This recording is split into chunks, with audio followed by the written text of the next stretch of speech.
6 months ago, the Oakland Athletics shocked the baseball world, snatching the division title on the final day of the regular season, making 2012 a year to remember.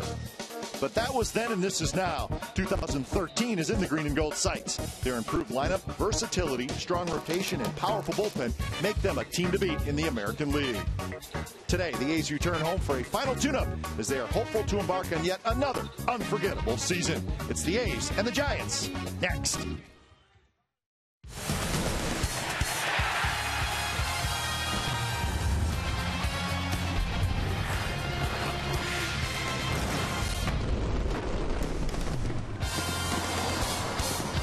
It is a beautiful day for baseball in the East Bay, and we are all thrilled to be back home at the O.co Coliseum, the final tune-up of this exhibition season for the Athletics and the Giants. And then a day off tomorrow and baseball on Monday. But we'll wrap it up today. Giants-A's coming up on Comcast Sportsnet, California. Good evening, make it good afternoon, everybody. I'm Glenn Kuiper along with Ray Fosse. Welcome to Oakland A's baseball. I was thinking about Monday night, but it's a day game here. So Dan Straley's going to make the start today, and Ray, he's going to pitch the 5th game of the year, which will be Friday in Houston. Now, what happens after that? Probably going to go back to the minor leagues, but nonetheless, he's going to get himself ready today. You know, Kuip, he got a taste of the big leagues last year, and I thought he did well. He had a little bit of a tired arm when he came up, but he improved as the season progressed. He really has not had a great spring, and one of the reasons is he's gotten the 2 outs, but then all of a sudden he starts putting guys on base and gets in trouble. So Bob Melvin would like to see him get the 3rd out quickly, few pitches, get back in the dugout. He is going to be in the big leagues for a long time. It's just a matter of how soon it's going to be. Now, following Straley will be Bartolo Colon. Best case scenario for the A's, those 2 guys would finish the 9 innings today. We'll see if that happens. One guy who's been red hot really from day 1 of spring training, Eric Sogard. Not official yet, but he has played himself onto this team. The magic wand, and you see the home run in Scottsdale. Just a nice, easy swing from Eric Sogard. He's doing everything. The home run, and how about a safety squeeze? This happened over in San Francisco, scoring Josh Donaldson, and his defense has been spectacular. Great angle going after this ball in the outfield. And you're right, Kuip. It's a matter as he's playing so well, and with the injuries, a couple of injuries, he gets the opportunity probably to keep that hot bat against King Felix on Monday night. So the goal for both teams, play 9 innings and get out healthy. And let's hope that is the case for both these teams. Bay Area battle, it's the A's and it's the Giants coming up on Comcast Sportsnet, California. We'll have lineups and first pitch from the Coliseum when we come back.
As we speak, the A's take the field wearing the green tops for the final exhibition game for this 2013 season. 33rd and final exhibition game. Sounds like a lot, doesn't it? 33 exhibition games. It is a lot. It was a lot. It's still a lot. And the best one is the last one. That's right. So we'll see how long the regulars go today for both these teams. But this is the starting lineup for the visiting San Francisco Giants. Most of their regulars in there, at least in the early going. Pagan, Scudero, Pence, Posey will DH. Belt, Crawford, Blanco, Arias, and the catchers Guillermo Quiros. Well, it's been detailed about Dan Straley. Did a very good job for the A's last year. 7 starts. He was 2-1, but as mentioned, are open. A little bit of a tired arm, but got through that. Ended up pitching well and not had a particularly great spring, but he knows he needs to work on a few things. He'll probably try to do that today. He will be making the 5th start for the A's. That will come against the Astros in the first round of starts by the A's players. Here's the A's defense today. Seth Smith is going to play left field with Coco Crisp in center and Josh Reddick in right. Donaldson, Lowry, Sogard, Moss. Third to first with John Jaso doing the catching. Well, we talk a lot about it, Kite, but in this field, it's amazing how Claywood is able to take a baseball field that's immaculate, turning it into a football stadium, and then turn right around, new sod. Don't forget about motocross. Well, yeah, tractor pull, motocross, you name it. But this place is absolutely beautiful, and Claywood and his crew do not want to forget the great crew that he has to help manicure what people say are the best infield in all of baseball. So Jed Lowry should like it. His first year playing here at the Coliseum. How could you not? Absolutely. So Straley has finished the warm-up tosses. Angel Pagan steps in the box, and we're about set to go. Don't know exactly what each manager is thinking, but you probably want to get your regulars a couple at bats. Well, I think your statement during the open, get through the game and stay healthy and be healthy at the end and start the regular season Monday for both clubs. Both will enjoy tomorrow, Easter Sunday off.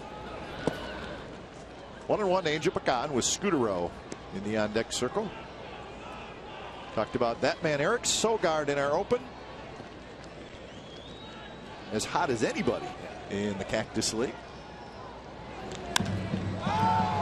Fly ball to center, hit pretty well. Coco Crisp is going back. Now settles underneath it right at the warning track. Pagan flies out to deep center, and that's out number 1. But every time you see a fly ball, we saw it in San Francisco the first 2 games.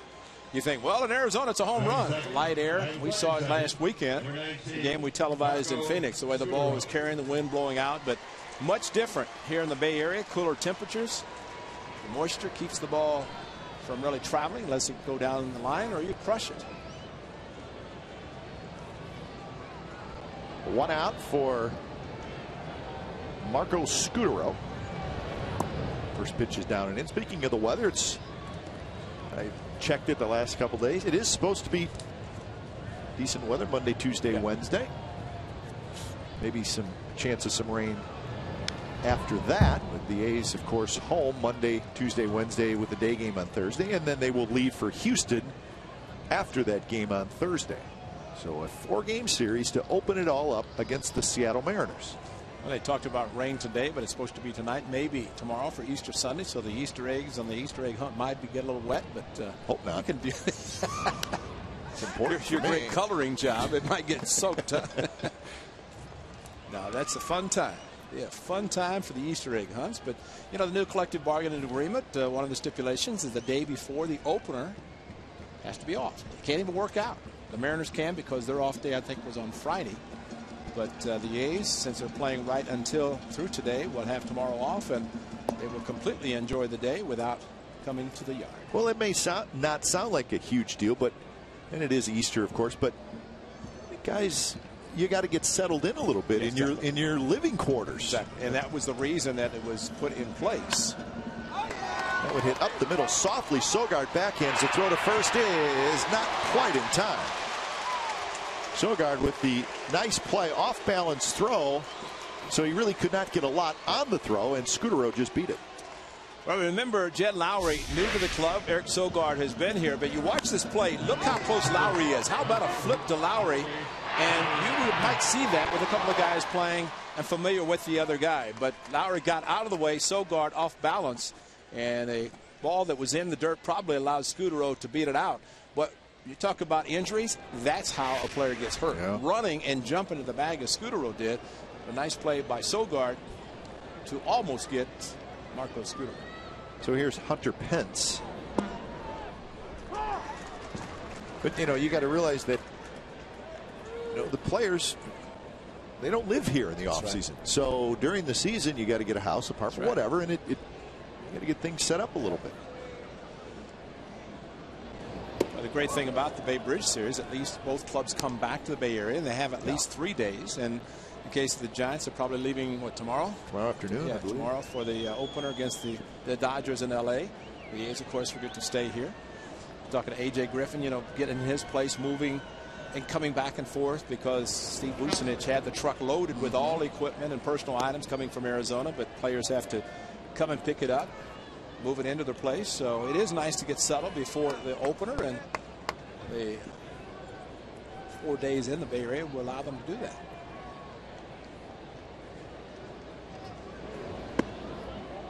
Two and two now to Hunter Pence, hitting in the 3rd spot with Posey in the on-deck circle. So as we said in our open, what the A's would like to have, perfect scenario today, is Straley go 5, Cologne go 4. We'll see if that happens. Swing and a miss. Fastball from Straley strikes out Hunter Pence for out number 2. A good fastball after a slider that got to the 2nd strike, and watch Pence with his stance and then opens up, flies open with the hips, and with a fastball outside, no chance to reach it, but always aggressive. Hunter Pence, no contact there. Good strike by Straley. And by the way, we thank and especially thank Mr. David Renetti, Vice President of Stadium Operations, for his nice work getting us a better working surface here in the TV booth. He made some improvements to our area where Ray and I work.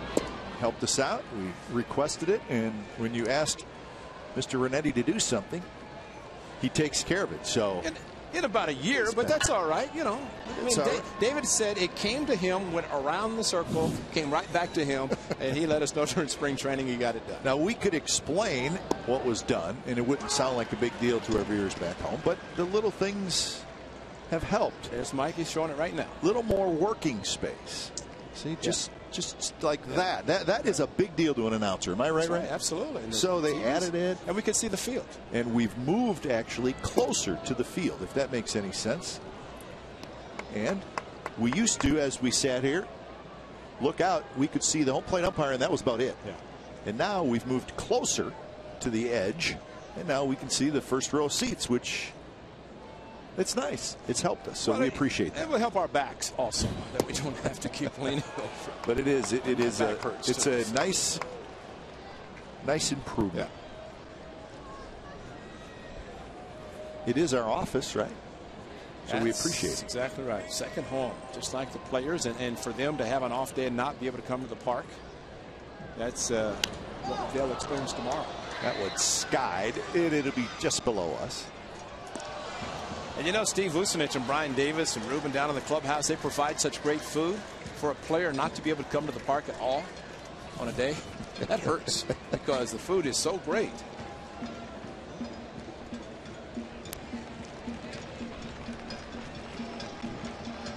So full count, and Scutaro will take off.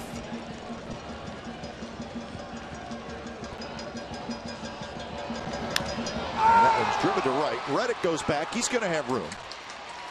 He's got it side retired. So Scutaro is stranded after the 1-out single. A's come to bat. When we come back, bottom of the 1st.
Giants did not score in the top of the first.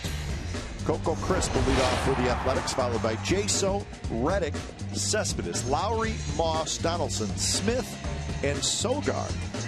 Could that be the opening night lineup? I'd say yes, Kite. Not out of it's the a question. very good chance. Ryan Vogelsong, 14-game winner for the Giants last year, on the mound for San Francisco to start today, and he has been very good. He's traveled the world, but has found a home with San Francisco, and he has been very important for them, especially in postseason. So Coco Crisp steps in against Vogelsong.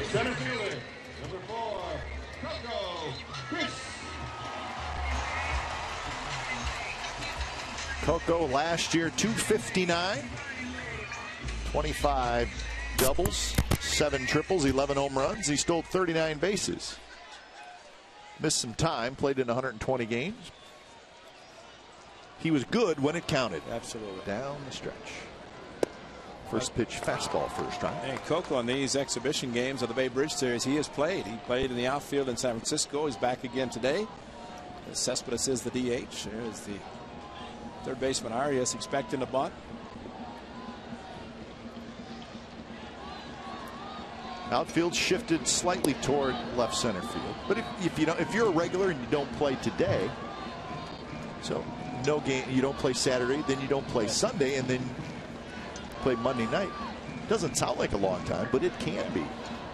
That's why Kurt Young, Bob Melvin got the relievers in last night, because typically they would pitch the day we're having a day off. But you're right, because if they don't pitch today after pitching yesterday, we'll see what happens with Balfour, Doolittle, Chris Resop came into the game, and Ryan Cook. Those 4 relievers came in late. As a matter of fact, Cook came in and threw 1 pitch to get an out. He expected to get a little bit more than that. 1 pitch, a bunt attempt, and it was caught, and he was done. So they could pitch today anyway and still have tomorrow off to get ready for Monday night. Base hit right field for Coco Crisp. So leadoff man aboard for the Athletics, and that'll bring up John Jaso. Such a good hitter, trying to go inside with the pitch, and look how quick Coco is with no stride typically, and with the open hole between first and second, left-handed hitter, fouled the ball back, found the hole in the right field. And Coco Crisp does that. He gets on base. Now John Jaso, if he hits second, which there's a possibility he might when he does play, he opens up the hole between first and second for him to pull the ball, but also makes it a little bit more difficult for the catcher to see Coco take off. Now, how long, if you're Coco Crisp, do you keep that hole there by not attempting to steal? That's a great point, because there are times that you want to leave it, depending on the pitcher. That first pitch to Jaso, he could not pull it, took it, which is a good idea. But I think any time a hitter, left-handed hitter, has that hole, you want to give it to him as long as possible. There's a base hit left field, so Jaso shoots one the other way. So good start for the A's here in the bottom of the first. And simply there, you take what you're given. The first pitch fastball sinking away, tailing away from the left-hander. Gets a backdoor breaking pitch. Hesitates, watch the slight hesitation with the front foot. And then keeps the bat back and offers it out to left field with a nice hit. There's the plant of the foot, but he kept his bat back even though he had already committed. Got the foot down, bat was back, and hit it perfectly to the opposite field. He can hit. And so can Derek Norris. I mean, that's a nice combination to have, both of them. So that'll bring up Reddick.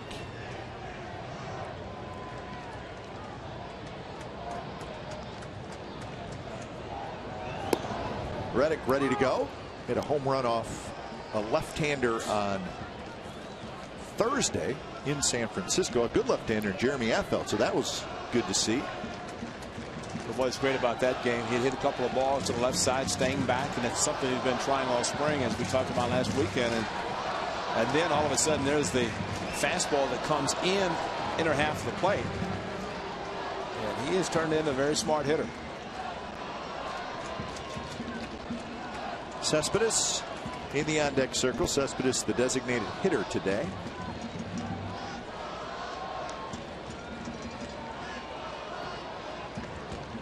Outfield straightaway. Crawford trying to hold Coco Crisp close, and we've seen Coco a lot. Still third, and he's good at it. previous pitch, I think he might have been thinking about stealing. That's when Vogelsong had the inside move, and Coco had to get back quickly. Crawford was not there to take the throw.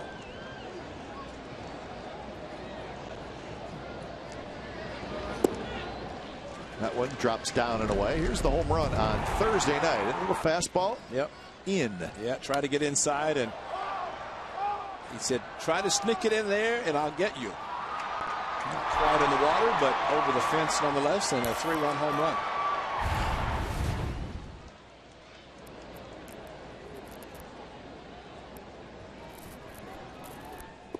As we always do here, exhibition game, we talk to some of the players. We're going to talk to Chili Davis as well in the bottom of the third inning. A's hitting coach. Chili will talk us through some of the at-bats of the guys, so we'll look forward to that. Matter of fact, we might just lay out, just let him talk. He is that good.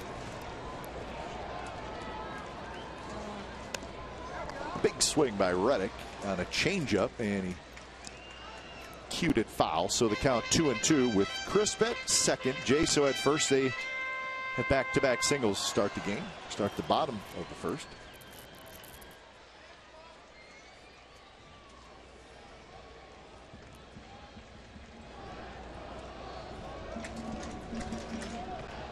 Vogelsong. A deliberate worker, as most pitchers are with men on base. That's a little flare behind third, and that is going to drop, and it's fair right on the line. It's picked up by Blanco. He throws it home. It's well late, and Reddick drops one just fair, and it's 1-0 Athletics. That may have hit chalk.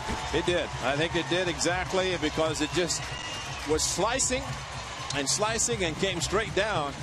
And Josh Reddick with an excellent job of base running by Coco Crisp. Look at Crisp at the top of the screen. He could see exactly what was happening, that nobody was going to get to the ball. And once it hit and hit fair, he was rounding third, and no chance for Blanco to throw him out, because the great read by Coco. This is great. That's just great base running. He knows. I think, first of all, he knew that it was not going to be caught, and that's the most important thing. You don't want to get doubled off on a ball, especially with nobody out. But Coco read it perfectly, saw it was not going to be caught, and once it landed in fair territory, gives the A's a first run. So Reddick, RBI hit. Here's Cespedes. Very good spring for Cespedes, and he skies this one. Foul territory, but playable, and Crawford, the shortstop, is there, and he's got it. So Cespedes said, I'm going to take a big rip at that first pitch, and he popped out. So that's out number one. Quick look at the defense for the Giants. Blanco, Pagan, Pence in the outfield. Arias, Crawford, Scutaro, Belt around the infield, with Quiros doing the catching.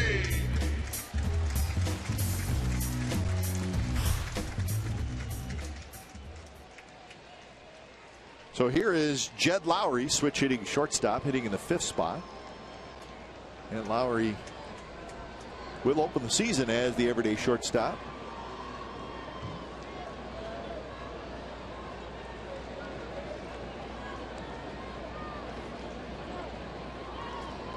Of course, Rosales is on the disabled list, and Hiro Nakajima is not officially on the disabled list, but it certainly looks like that's where he is headed.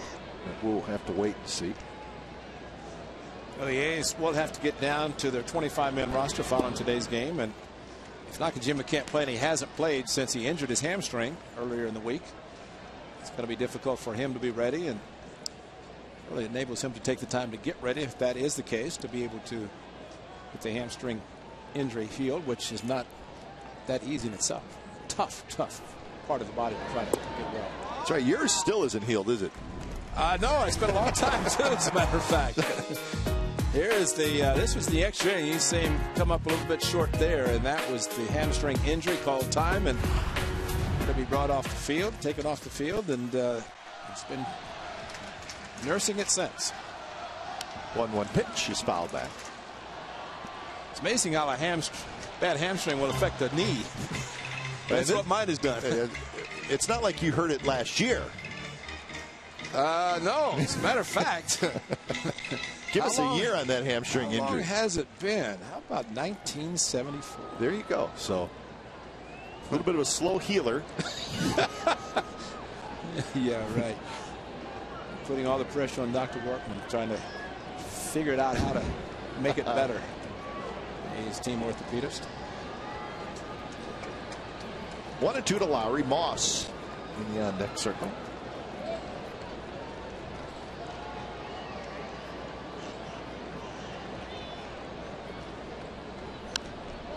Fastball in a little bit on Lowry. He fouls it back. Well, Kev, it's great to see a nice turnout today for this final game of the exhibition and the Bay Bridge Series. 40 and 42,000 over in San Francisco the first two games. Steve Finelli talking about in excess of 30,000 a day here at the Coliseum, and kind of reminiscent of the division series and the end of the season when people got to the seats early. A lot of tailgating out in the parking lot today, but in their seats. And Monday night, it is going to be loud and jamming. Crowd is packed for Monday night. Arias, a couple steps into foul territory. He's got it for out number 2. Well, I don't know what the attendance was last year at the Bay Bridge game, exhibition game here in Oakland. But my guess it was probably 15,000 somewhere in there. So it could be somewhere close to 30 today. So that in itself hopefully is a sign of things to come. Absolutely. And they announced that Monday night sold out. They announced that on Thursday, and it's we've talked about it. We mentioned last weekend, and we've been talking all spring about people in the past have been able to wait around. I'll get a ticket when I want to. You can't do that. If you want to watch your team play, and I say your team, and that's what people should be doing, watching the A's, and then whoever's coming in, pick your game and get the tickets. Belt has it. Side retired. A's going to run on 3 hits. 1-0 Athletics after 1 from the Coliseum.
Gold Glove, and that's for the Gold Glove of your own. Friday, April the 12th, 10,000 fans will receive a Josh Reddick foam Gold Glove, courtesy of Comcast Sportsnet California, when the A's outfielder is presented his 2012 Rawlings Gold Glove Award before the A's host the Tigers. For more information, and there it is, that's the Josh Reddick Gold Glove. You can get yours, and for information, tickets, call 877-493-BALL or visit OaklandAthletics.com/tickets. Win a Gold Glove, grow a beard. I didn't. I couldn't, because we couldn't even have facial hair when I won mine. that was pre-Oakland A's 72. Yeah, that's right. Now, if that was after that, then the A's kind of opened up baseball for facial hair. Changed baseball forever. You got to see that movie again. Well, we're going to grow to like the Josh Reddick beard. Yeah. Well, you better. Because he has no. He told us last Sunday. Remember, I asked him about the razor. It's not going anywhere. because typically a player struggles, and if you play 162 games and you don't struggle, it's a miracle. And last year when he struggled, all of a sudden he's clean shaven. He said, hide the razors. He's not going to do it. We might see him, you know, having to braid it like they do for hair because it gets so long. He may be stepping on it. The beard may have its own Twitter account at some point. It already probably already does, because he's a tweeter. Is that what you call him? Yep. 3-1 pitch, and Belt lines one to center for a hit. Looked like a breaking ball, and Belt reached for it a little bit. It was off speed. I enabled him. He was trying to pull the off speed, but fortunately for him, ball kept tailing away and he ended up hitting it up the middle. But this is, you try to pull that pitch, usually it's a ground ball, but it stayed up, and that's the mistake that Straley made by keeping the ball up in the zone. Well, the Giants think Brandon Belt is on his way to becoming a very, very good hitter. Looks like that may be the case. Well, he's the Giants version of Eric Sogard. Yeah. It's hottest spring that he has had. He's been very aggressive all spring, his Belt, just like Sogard. Here's Crawford. Donaldson comes in, a couple steps onto the grass.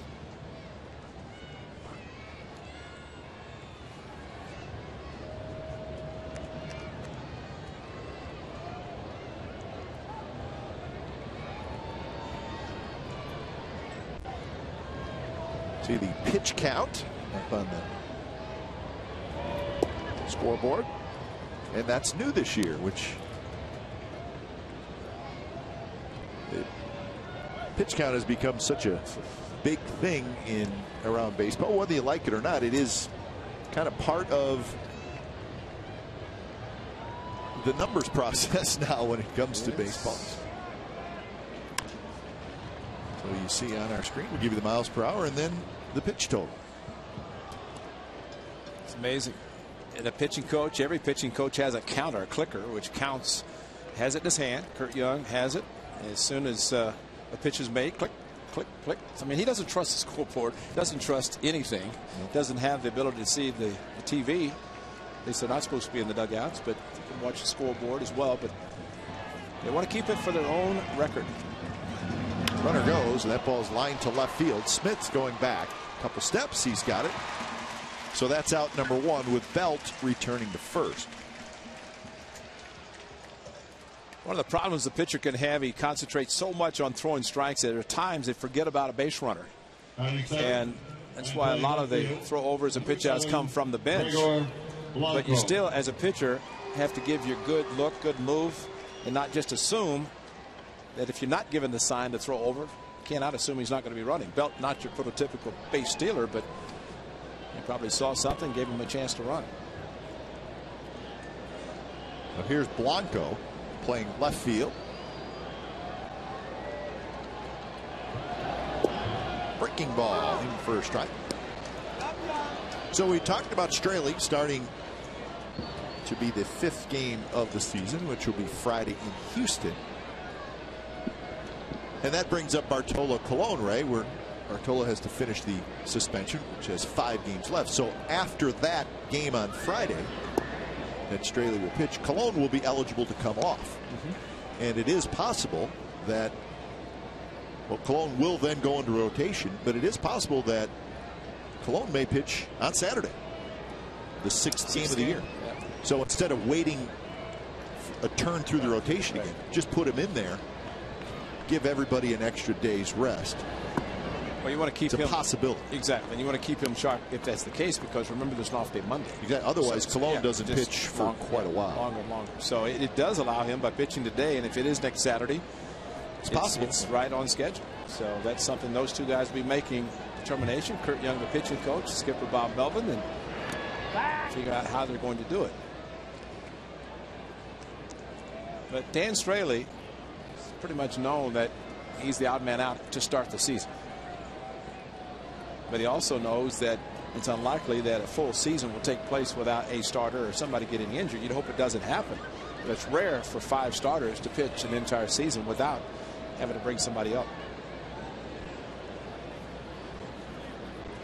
Yeah, it doesn't happen And if you get close to doing it, you've probably had a very, very good year. I think the Reds last year, didn't Brian Price and his pitchers, the starters, pretty much go all year? I think so. And Bob Melvin had the case in Seattle. Those are probably the last two, or the only two you can remember. Dribbler toward Moss, who tags Blanco for the second out.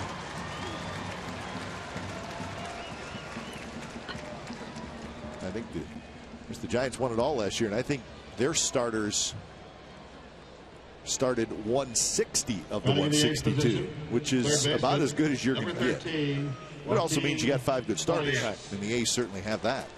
But in the case of the Giants, by playing in the World Series, and they played the extra month, the full extra month, and Dave Righetti, anytime a team pitches the World Series or plays in the World Series, you start thinking about slowing them down during the spring, and especially this year because of the lengthy spring training. Bogason was outstanding for he has been ever since he joined the club, especially in postseason. So you're saying a pitching coach, you have to take that into consideration. Absolutely. I remember talking to Joe Madden when they went to the World Series. He said he almost told the guys, don't even show up, because I'm not going to pitch you anyway, because you don't want to wear them out in spring training, especially after pitching 7 months versus 6. Little flare, shallow center field. Crisp will get there. Side retired. Giants strand Belt. So we're going to the bottom of the second inning from the Coliseum. 1-0 Athletics.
On ice as the Sharks' extended homestand continues. They'll play the Phoenix Coyotes. Coverage begins at 7 p.m. with Sharks pregame live. Complete Sharks coverage every night at Sportsnet Central and CSNCalifornia.com. The home of Sharks hockey is Comcast Sportsnet. Sharks currently sitting in the 7th spot in the Western Conference playoff picture.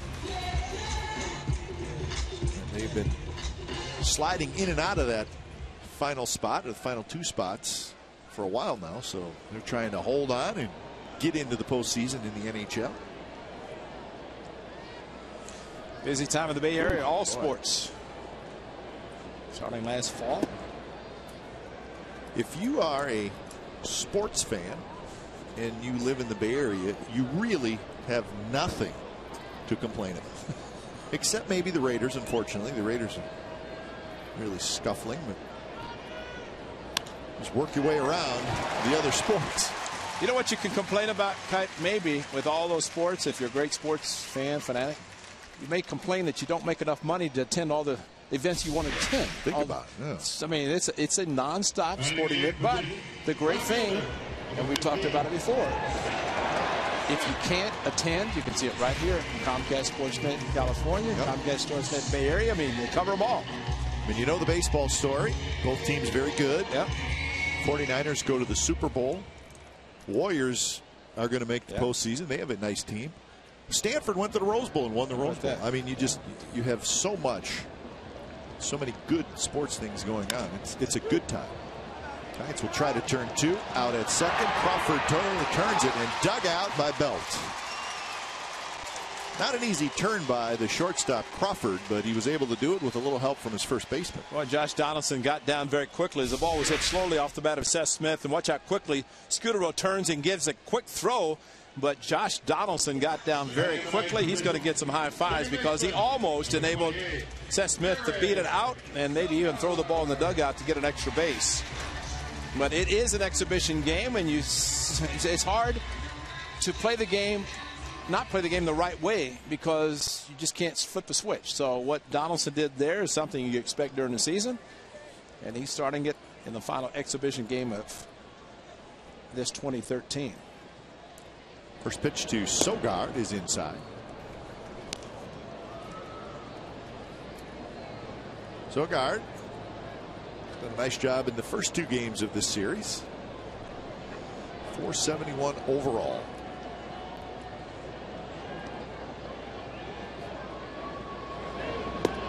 What did Chili Davis say? I want to swing like that. And when a guy who hit 350 career home runs says, I want to swing like that, well, then you have impressed people. The thing that Chili could do, he could do from both sides. That's true. Switch hitter. Change up, and Sogard missed it. 1-2.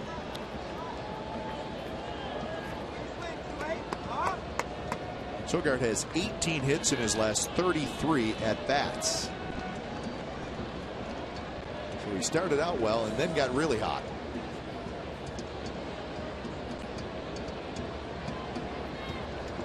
Outfield straightaway and shallow for Sogard. Eric Sogard, Brandon Belt, the Kansas City Royals, who have won 25 games, they all had one thing in common. Monday, they're all zeros. Doesn't matter what has been done, and they realize it, and that's what happens in baseball. So strike 3 called on the outside corner. Charles Theodore Davis will join us when we come back. 1-0 Athletics.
Top of the 3rd from the O.co Coliseum. Ray Fosse, Glenn Kuiper. We're getting ready. Exhibition season. Was that for Jack us you were as well. waving to? Yeah, Jack's here. He said, I want to see an exhibition game. It's great. He keeps waving. Tell him you got to work. You can't keep looking down behind the first base dugout and follow the game on the field. It's all right. Jack will be up here before you know it. Yes, he will. He knows that it's, well, he knows 3rd inning hot dogs, and he just happens to magically appear. They get smarter as they get older. 0-2 to Guillermo Quiros. Straley, a little bit down low, 1-2. I believe Our good friend Chili Davis is hooked up. Chili, you hear us okay? I can hear you clear. All right. Well, thanks for joining us. We appreciate it. Are you jonesing to get this exhibition season over with? No, I'm just enjoying it. You know, guys are swinging well, and you know, I just want them to carry it into the season. Don't change a thing.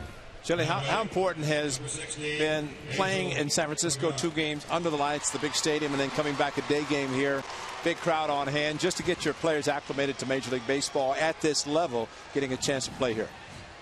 Yeah, it's nice to have this little base series here. You know, we had a night game at home in Phoenix. Lights are good, weren't they? You know, it reminded me of my AAA days. I forgot how bad those lights were. They're the same lights when you played there. That's exactly. A long time ago, Chili. I couldn't even see the outfielders, you know. But it's good to get into a big league stadium and play under big league lights, you know, just to get the eyes acclimated to that.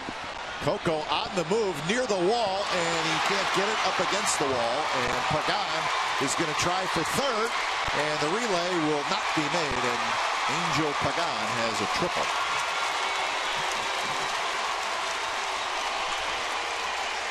Chili, that ball carried very well to left center off the left-hander's bat. But how do you talk to the players when they hit balls in spring training, especially in Arizona, and it carries out of the park in many cases, and they're caught here, whether it's San Francisco here, Coco not quite able to get to this ball because he kept slicing away.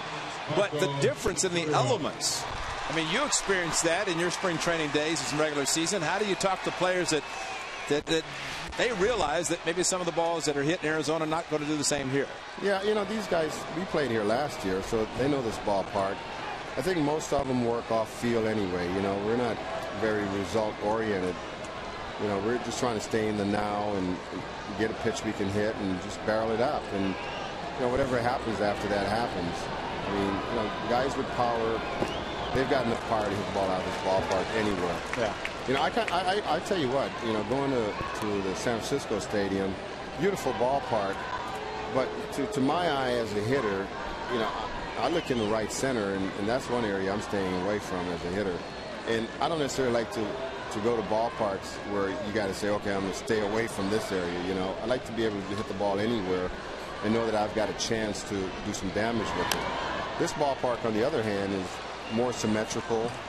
You know, I think when you look at it from a hitter standpoint, there's no part of this ballpark that says, you know, I can't hit it out of here. I mean, you know, 388, 400, 330, 367 in the gaps. You know, as far as from a hitter's viewpoint, I like the way this ballpark sets up. How do you stay away from an area that you just talked about in San Francisco, the triples alleys they call it? As a hitter, how do you stay away from a particular area? Well, you know, I know you're good and you could do it, but you know, a lot of guys can't do that. I don't know if you can actually purposely try to stay away from it, but in your mind you're thinking, you know, when you hit a ball out there, it's like, oh no, not there. You know, but it is triples alley if you can run. You know, I didn't run that well later on in my career, so you know, that could be a long single. Yeah. Oh, even you would get at least a double. Great breaking ball from Straley. The 0-2 pitch, and now the infield can move back. What a great pitch, huh? Yeah, he's throwing the ball with more commitment today. You know. So Hunter Penn steps in. We're visiting with Chili Davis, the hitting coach for the Athletics. So Chili, even though you're the hitting coach for the Athletics, when the other team is hitting, do you watch the other hitters? Oh yeah. What do you look for with the other team's hitters? You know, I look at things that the good hitters do, and the similarity in that hitter and maybe someone that I have on my team, you know, our team, and you know, think that, you know, sometimes I look at it and say, you know what, that's kind of how, you know, JD looks, and he's not doing that little move that Hunter's doing, you know. Does anybody look like Hunter Pence in your mind? No. You know, I tell you what, though, he's just natural. Yes, he's aggressive. Natural, yeah, and I actually stood by him after BP, and he's a lot taller than I thought he was. You know, he's not a little guy. But he's natural. He does everything naturally, and sometimes that's better than, you know, most of the times to me it's better than being mechanical or too mechanical. Yeah. But even his practice swing is a little bit funky. I mean, well, I don't watch that part. I kind of turn away. The on-deck swing? Right. Inside with pretty good fastball from Straley. So 2-1 the count. Shelly, you just got a chance to see Marco Scutaro strike out, taking a called third strike with the runner third base. What do you teach your hitters when the infield comes in? I know you practice it during BP and work on things, but what do you teach with a runner in third, less than 2 outs? It's a shot toward Coco Crisp. Stick around. And we'll continue our conversation with Chili Davis when we come back. Straley works out of a jam. Oh boy, straight.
We'll have the top of their order: Crisp, Jaso, and Reddick. And we'll continue our conversation with Chili Davis, who now with the ace coming to bat, Chili can get a little more definitive on his own hitter, starting with Coco Crisp. Chili, when do you know whether Coco's locked in or not?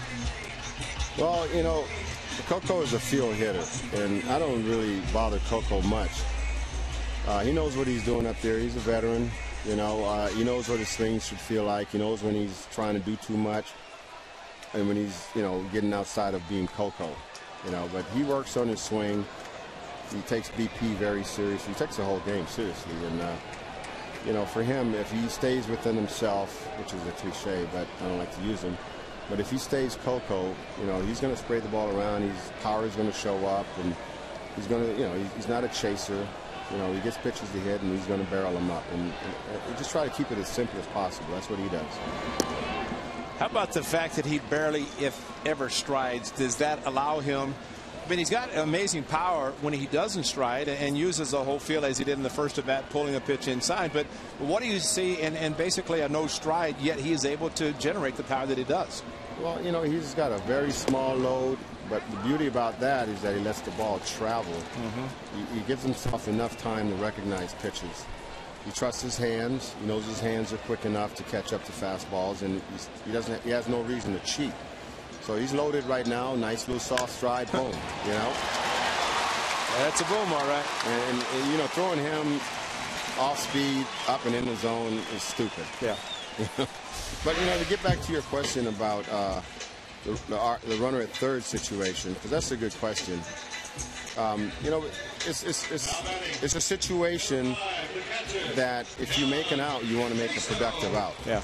It's no different than any other at bat. You still got to get a pitch that you can drive to the outfield. So, you know, pitch discipline is really important. To go up there and just try to hit a sac fly, I don't like that. I'm still, you know, get a good pitch, try to drive it to the outfield. You're trying to pick that run up with a base hit first, not a sac fly. If you get under the ball a little bit, you got a sac fly. Now, the only thing is, for a right-hander, I don't want to get into pull mode, because the only place I don't want to hit that ball is the third base. Right. Because that's not going to score the run. And if you look at the game from a true perspective, most fly balls that are hit are going to be hit from alley to alley, you know, the big part of the field. And that's where we focus, staying to the big part of the field. Get a pitch, I can drive to the big part of the field. You know, and if you hit it on the ground, the short or second, and they're playing back, there's your RBI. Right. You know, first and foremost, we're going to treat it as a regular at bat. The biggest difference is pitch selection is very important, and stay to the big part of the field. Okay, the one thing that he said about sac fly, and Chili, maybe you can talk about the season in which you had that you did not have one sac fly, and there was a reason for that. Maybe you could explain why. I mean, can you imagine having the type of season he did without a sac fly? Explain how you did that. Well, you know, I think that whole thing started in '92 with the Twins, you know, playing with Kirby Puckett, and you know, I would be at the plate. He might be at third base or whatever, and you know, he would scream out, "Hey, Chili, come on, dog! We don't need no stinking stack fly. Drive in with a knock." You know, and it just kind of made you think, you know, okay, base hit. But you know, I learned to start from trying to get a base hit, get a pitch I can get a base hit with, and whatever happens after that happens. But I'm just trying to get a hit. I'm not trying to. I don't want the easy way out. I don't work on sac flies in BP. I work on hitting line drives. So I need to get a pitch I can hit a line drive with. So you need a pitcher. You know what he's trying to do. He's going to try to sink and do everything to get you to hit the ball on the ground, hit the ball where you don't want it, where he wants you to hit it. If I know that, then I need to get him to elevate pitches, and I need to be disciplined enough to wait for a pitch elevated in the zone that I can get to easy and drive to the big part of the field, to the outfield.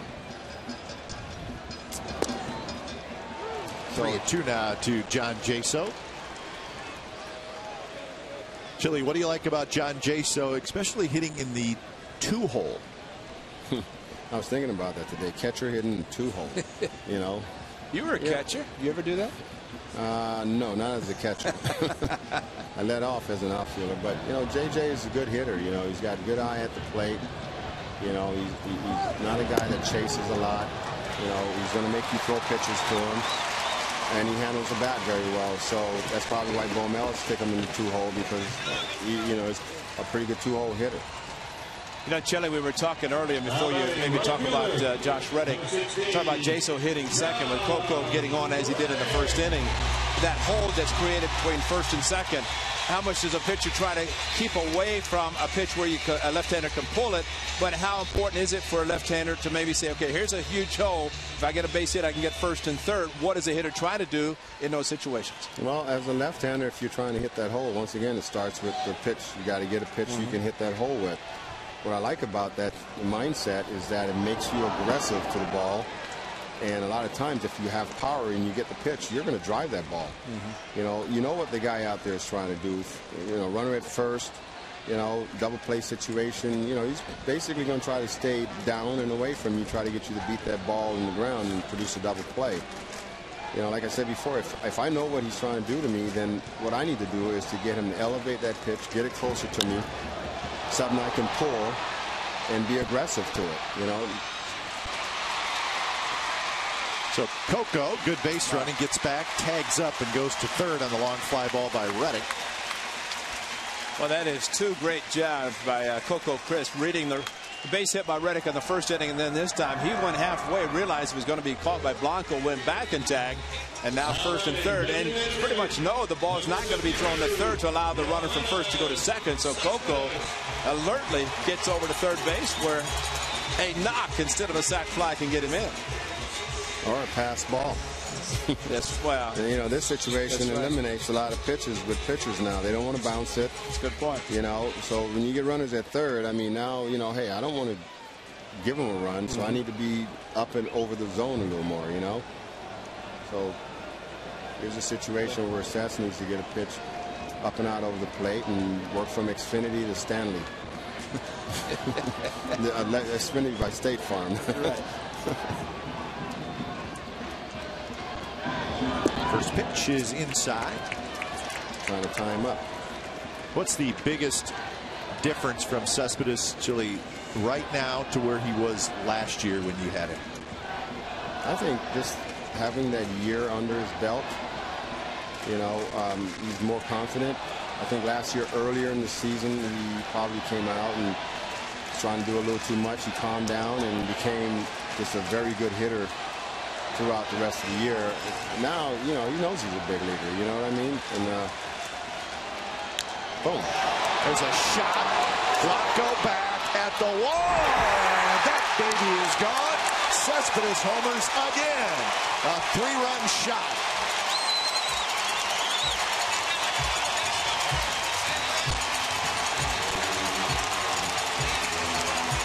See, that's what happens, you know, with the breaking ball in that situation. If you're trying to take the you're trying to hit the fastball the big part of the field and they hang that breaking ball, you're going to be right on it. But Chile, the amazing thing about, he hit a curveball off of Lincecum about 470 in Scottsdale. He had a changeup off of Lincecum in San Francisco, crushed that one. How much better has he become an off-speed breaking ball hitter? They look at him saying he's a big fastball hitter, but you make a mistake, he can do that. How great is he as an off-speed hitter? Well, I tell you what, he's a good fastball hitter, and they all know it. Don't throw him the same breaking ball twice. Do not do it. Because if he sees it once and he sees it a second time, he's not going to miss it. But a year ago, he wasn't even supposed to be hitting that pitch, right? They said, oh, no, he's never going to hit a breaking ball or an off-speed pitch. No, those hands. Just keep those hands healthy. He's dangerous. He's dangerous. But you made an interesting point. He believes he's a big leaguer. Explain that. Well, he's got a year under his belt. He had success last year. You know, he knows what guys are going to try to do to him. This is the second time around. He's seen most of these guys more than once. You know, so, you know, he's in a little comfort zone here now. You know, and I think, you know, from what he did last year, from the beginning of the year to the end of the year, he gained a lot of discipline at the plate. You know, he understands that, hey, I don't have to hit the home run every time I go up. You know, he drove in runs with base hits last year, key base hits. I mean, he's developing into a true hitter, you know, and, you know, his potential is, I can't even explain it. You know, he's got such a potential as a young player. He's going to be dangerous. He is dangerous. How's your Spanish with him? And talking, I know Prieto's there, but you know Spanish as well. How much does that help you as a hitting coach with a guy who does not really speak that much English? He speaks English. I know he does.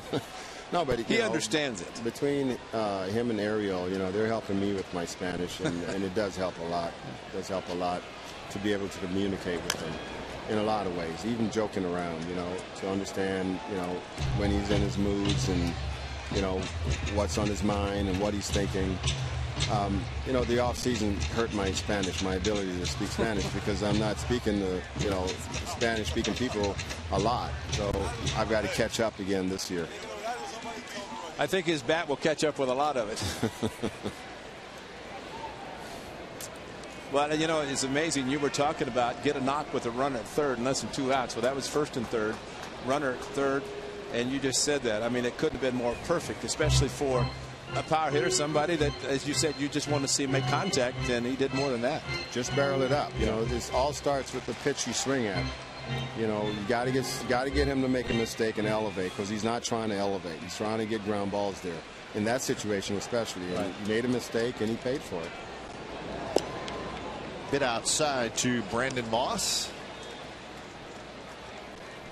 Cespedes with a 3-run homer here in the third inning to give the A's a 4-0 lead.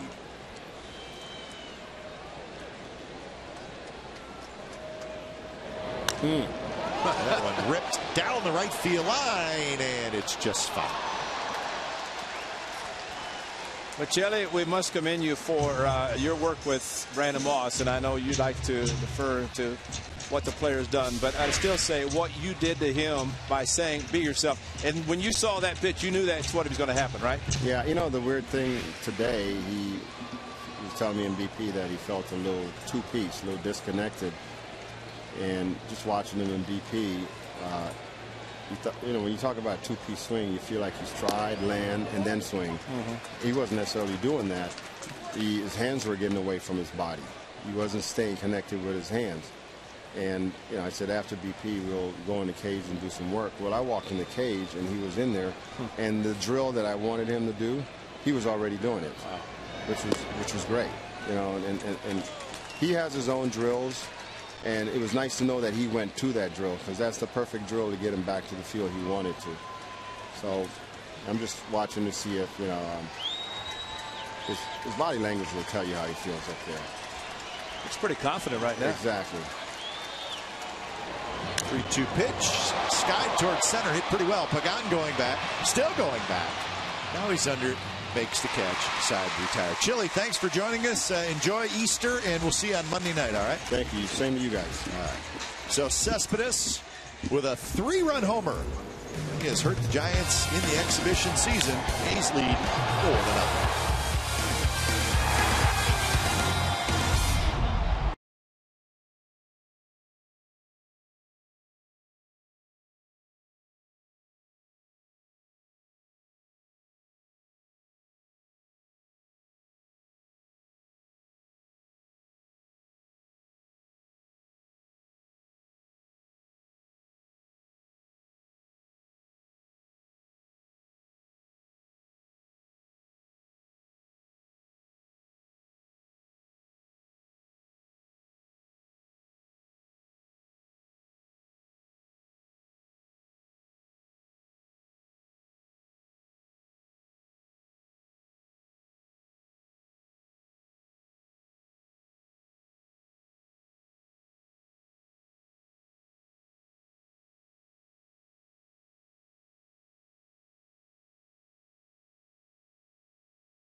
Top of the 4th inning from the Coliseum.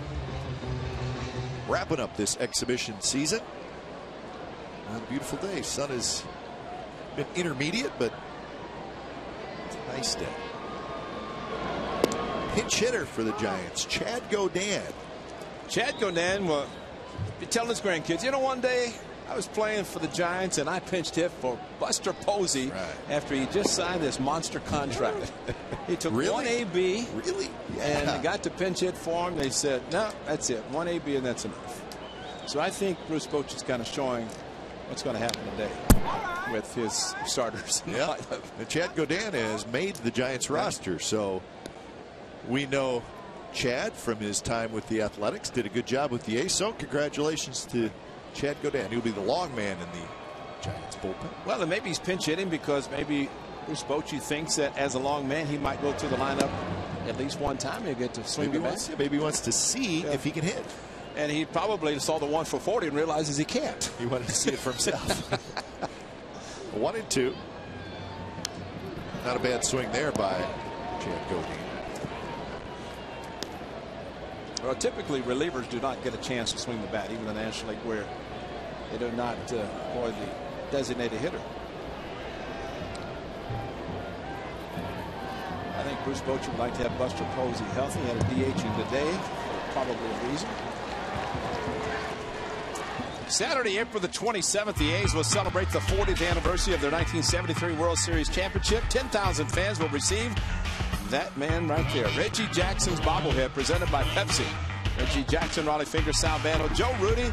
Many members are scheduled to attend along with a special pregame ceremony. For more information and tickets, call 877-493-BALL or visit OaklandAthletics.com/tickets. How's Reggie looking there? That's a good one. Yeah, that's a nice bobblehead. He's got the sweet glasses on. Looks just like Reggie. He's got the Puma spikes. But how about this? Monty Moore bobblehead. You got a Monty Moore up here as well. Ken Priest, the vice president of broadcasting, brought that in, and Monty, I mean, looks great. It's in the broadcast booth. He's calling a Reggie home run. That's it. It's a dinger. Now batting. It is a dinger. So that's, you know, there's bobbleheads, and then there's Hall of Famer bobbleheads. And you know what? That makes a big difference. It does, yeah. Reggie, it looks, it's his swing. Oh, yeah. That's when he hit 3 consecutive home runs in a different uniform. But he also, in '73, hit a huge one here at the Coliseum in Game 7. Yes, he did. Yeah, big. After missing 72, right? That's He right. did not play in the 72 World Series. Well, he kind of felt like me a little bit because he missed 72 World Series and said, oh, they just won it. And I got traded prior to '73, and we both got to experience another championship. So the Reggie Jackson bobblehead giveaway. It is a good one. You know, when Monty Moore comes up for the reunion, and Monty's going to be here, his wife Dion, I think we're going to have to ask him if this jacket actually was that color. Because I think it was a maroon and white jacket, not the green and gold. Whatever color it was. But Delaire said it looks like the one you wore for the throwback game. I still got it. Every time I open up my closet, I see it, and I cringe. Jumps out at you? Yeah. We're looking forward to seeing all the guys from '73, and of course Monty, who called those games, will be here. Flip to left, and that's going to drop for a hit. Well, speaking of great announcers, of course, Monty Moore. Today, as you came into the ballpark, they had a full highlight, an hour highlight show on the 1973 World Series, which is great. I mean, you see, you know, even though it's video you've seen so many times, it's still great. But Kurt Gowdy, boy, is that great. I mean, it's just, for me, it's like that. It reminds you of being a kid. It's the name, or it's the voice you remember hearing as a kid watching World Series. And it was kind of cool because you don't even have to look up. Just listening to him talk brings back great memories. He did the '70 All-Star game highlights, and basically during that period of time, and they would do highlight tapes of the World Series. You can't run them in entirety, although there are some that do. But running the highlights narrated by the great Kurt Gowdy. It's just it's Your that attention, voice. please, ladies and gentlemen. Voice recognition. Yeah, the ones you don't, like you said, you don't even have to look up. Oh, no. You just Not at know all. it's Nope. Kurt Gowdy. Pinch runner is in for Crawford and somebody. Nick Noonan. Oh, he had a big game last night. So Noonan for Crawford. Blanco the hitter. There's a shot to right. That's a base hit. Well, as I mentioned again in the open, and I'm sure Dan Strelly thinking a little bit about it. Got 2 quick outs. Pitcher pinch hitting for the #1 catcher, and then a ground ball, and then back-to-back singles. I'm talking about it because it's so important for a pitcher to know that he's got a chance for a quick inning. You get the first two outs with minimal pitches, and then the inning prolongs. And you have a 4-run lead, and you just need to get back in the dugout as quickly as possible. Don't give the opposition an opportunity, at least get them to think that they can come back in the game. Here's Arias, who hit a fly ball to center field to end the 2nd inning. Just a bit low. Pitch count, that was number 62 for Straley. Did a great job last inning, running 3rd and 1 out, strikeout, and a line drive by Pence, but big strikeout of Scooter. Another off-speed pitch. That one stays way inside. 2-0 the count.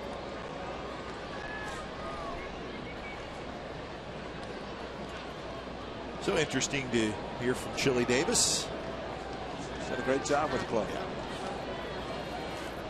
That's important at times for a hitting coach, somebody that's doing the game, to have a baseball card, and he's got a big one. Arias is retired by Donaldson. The Giants strand a pair. Bottom of the 4th inning. Reggie's watching. So is Monty Moore. 4-0 A's.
advantage of the Xfinity Friday Family Pack presented by Xfinity and supported by the Contra Costa Times. Every Friday home game, you can get 4 Plaza level tickets, 4 Coliseum hot dogs, 4 medium Pepsis, and 4 bags of peanuts, and it's all for just $50. What a deal. Tickets are limited, so act fast. For more information and tickets, go to oaklandathletics.com/Friday.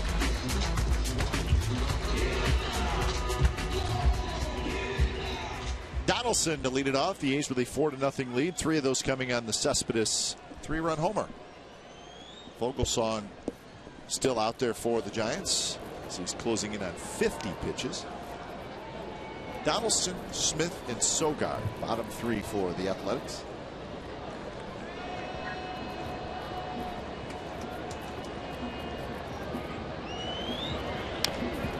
Of course, it'll be Brett Anderson on Monday night, opposed by Felix Hernandez, and then on Tuesday, Jared Parker and Sashi Iwakuma, who pitched well for the Mariners last year. Wednesday, Tommy Malone and Joe Saunders, couple of left-handers, and then Thursday, AJ Griffin and Brandon Morrow, who is a rookie who made the Seattle Mariners rotation. Pitched very well in spring training, and they liked him. He's one of their better prospects.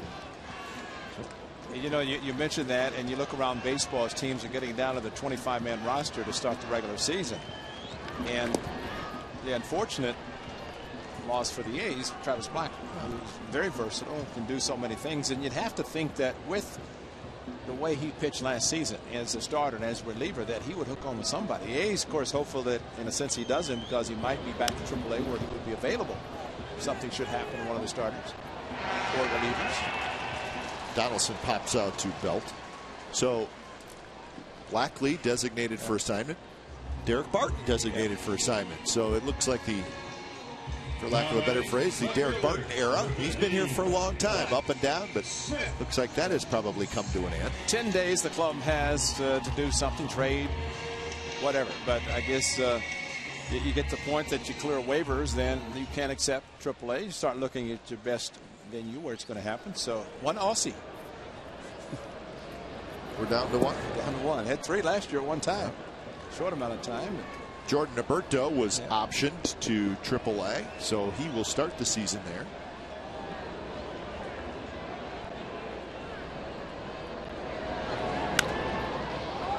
Very high in the ballpark. Pence comes in.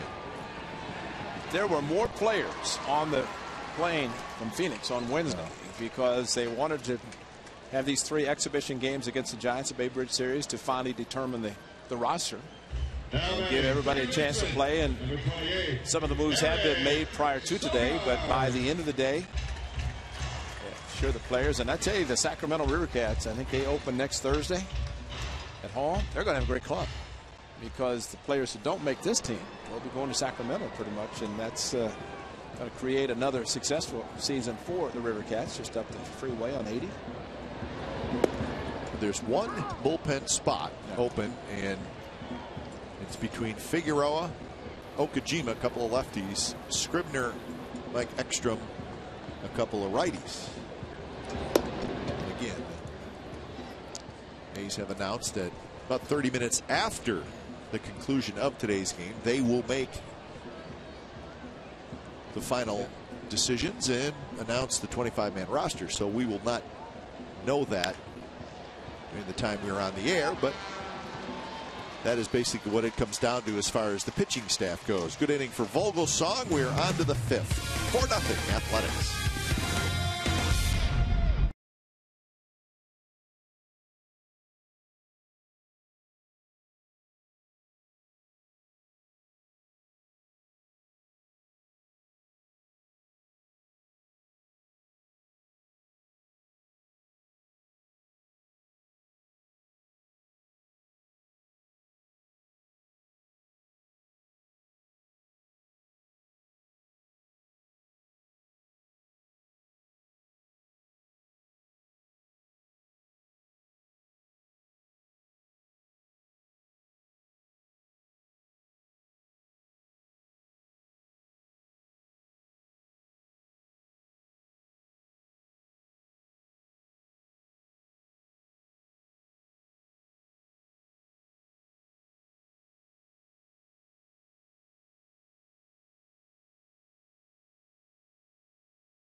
With a 4-0 lead over the Giants, and we're joined downstairs by Jared Parker. Jared, thanks for joining us. Are you set and ready to go for Tuesday night, and how long have you been thinking about that start? I am. You know, it's been a long spring. I think with the WBC going on, we're happy to, you know, get the season going on, and I think, you know, we're all ready. Great season for you last year, Jared, but I have to ask you, a year ago at this time, how different was it for you in spring training compared to your spring this season? It's a lot different. You know, I've been able to kind of get ready at a little bit slower pace and, you know, be a little bit more comfortable, but still at the same time just prepare for, you know, whatever level it is. And, you know, this year it's going to be in the big leagues. But Jared, 181 innings last year and then 12 more innings in the postseason. A lot of talk about, boy, that's a lot for him. Is he getting tired? But you said, no, I never really felt tired. But when the season was finally over, how long did you take off before you started throwing again? And did you take some extra time because of all those innings? Yeah, I definitely did. You know, I gave my body a pretty good break, and I didn't start throwing until the first of the year, and, you know, I was able to kind of build into it a little bit slower this year. And, you know, obviously last year I never really felt tired, but, you know, looking back, it was a pretty long year for me. It's amazing what adrenaline does, huh? Especially in postseason. You know, Jared, I have to say that in watching your changeup, we always talk about lefties having great changeups, but you've got as good a right-handed changeup I've ever seen. When you're trying to get that working to perfection, how do you get started in the season to the point where you feel very comfortable? And obviously it's a main pitch for you, but when do you feel that you have it working for you? The biggest key for me is to throw it just like I do my fastball, and I think that's, you know, when I find myself getting off a little bit or getting away from it, it's something that's it's a pretty easy fix, and it's something where I'm able to, you know, work on it in the bullpen or play catch with it and be able to get it back pretty quick. Now, last year at this time, you had kind of struggled with some control issues in spring training. You started in Sacramento. How much nicer is it, and how much easier is it getting ready, knowing you're going to be in a big league rotation, knowing exactly when you're going to start your first game? It's different, but, you know, it's great at the same time. I think last spring I was maybe trying to press a little bit too much and, you know, be too fine. And, you know, after I was sent to AAA, I just started pitching to the big part of the plate, and, you know, it's something I've carried over to, you know, the season last year and, you know, this spring as well. I've always been curious, how did you get the number 11? It was just a choice. You know, it was never really something I've ever worn, and I just chose it because, you know, I thought it was a cool number. It's a great number, but it's a low for a pitcher. I mean, you look at 64 for A.J. Griffin. You look at numbers for pitchers usually higher. I mean, that's just a number that you've liked. Is that pretty much it? Yeah. I mean, I don't know if I ever really liked it. It's just something that I just kind of fell on, and the real story is I wore it on a hockey video game with my created player, so I carried it over to the season, and it was something that kind of worked, and it was different, so I enjoyed it. It's amazing how we just find out the real story, the real thing that happened. That's great. That's but I mean, it's just unusual to see a low number for a pitcher, but it's working well for you. But what about the rest of your pitches? And I think you talked one time with a shoulder injury surgery that you had to develop the changeup, which is great. But what about your other pitches? How many have you incorporated in now versus just your main changeup and fastball? I'm throwing all four. You know, this spring I've been putting a lot of work into throwing my curveball and, you know, bringing it back. I hadn't thrown it a whole lot after elbow surgery, and I was able to, you know, put my slider to work early this year and not really worry about anything, you know, health-wise, and feeling pretty strong, and being able to have all four pitches going into the year is, you know, it's exciting for me. And all the comments about the great hook in spring training, that has to make you feel pretty good. Yeah, it's good. You know, I think it's another weapon, you know, I can take in, and if I don't have my slider one day and I have my curveball, it's great. 1-1 the count to Marco Scutaro. Make it 1-2. So have you studied the new Seattle Mariners lineup? Certainly a much different lineup than the one last year. Yeah, I haven't studied it a whole lot, but, you know, we've seen them a pretty good amount in spring, and, you know, I was able to watch them, and, you know, I think being able to watch Brett from the left side, he's going to attack him, and he's going to go at him. It's going to give me a pretty good idea, and, you know, be able to watch him and make a pretty good game plan myself. How much are you looking forward to Monday night, the opener, lining up? You won't be pitching. You'll be able to line up on them. But just see the excitement based on what happened last postseason where you pitched so well, and then all of a sudden you show up at opening night, you get to experience actually walking out on the line for the first time. Yeah, it'll be my first opening day in the big leagues, so I think I'm excited, and, you know, I think the fans are going to be here, and, you know, big numbers, and I think, you know, they're as excited as we are, and we're ready to go. Coco on the move. He's not going to get it.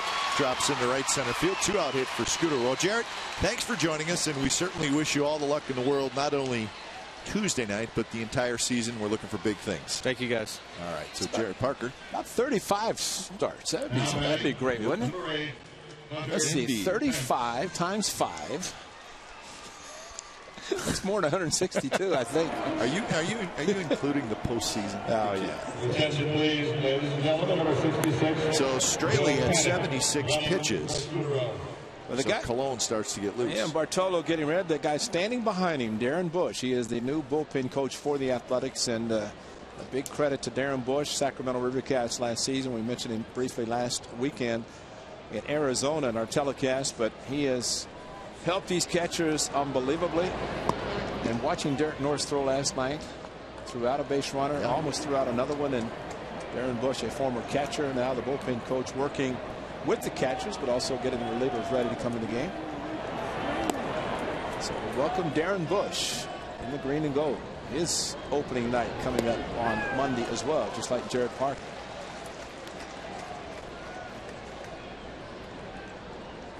One and one the count to Pence. The hit by Scutero was hit number 6. Both teams with 6 hits, but of course the big hit, Cespedes, a 3-run homer.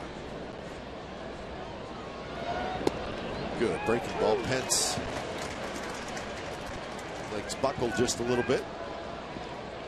Well, Scutero's hit a 2-out hit, but his strikeout in the third by Straley when the runner at third base was probably the biggest out of the game for Dan Straley. It's a big pitch. And Pence chases a pitch well out of the strike zone. That is strikeout number 5 for Dan Straley.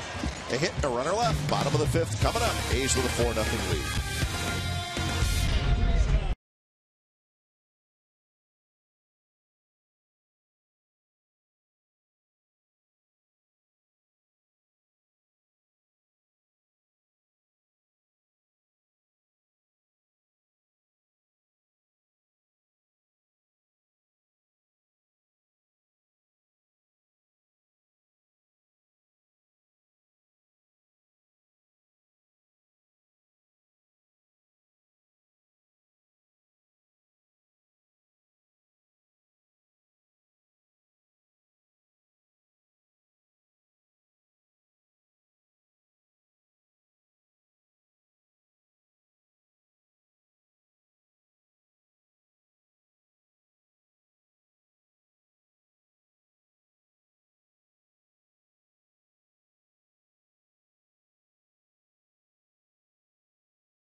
Gear at the official online shop of the Oakland A's with the largest selection of authentic gear, including clubhouse caps, t-shirts, jerseys, sweatshirts, and more. Get set for the season at the official source, the OaklandAthletics.com shop.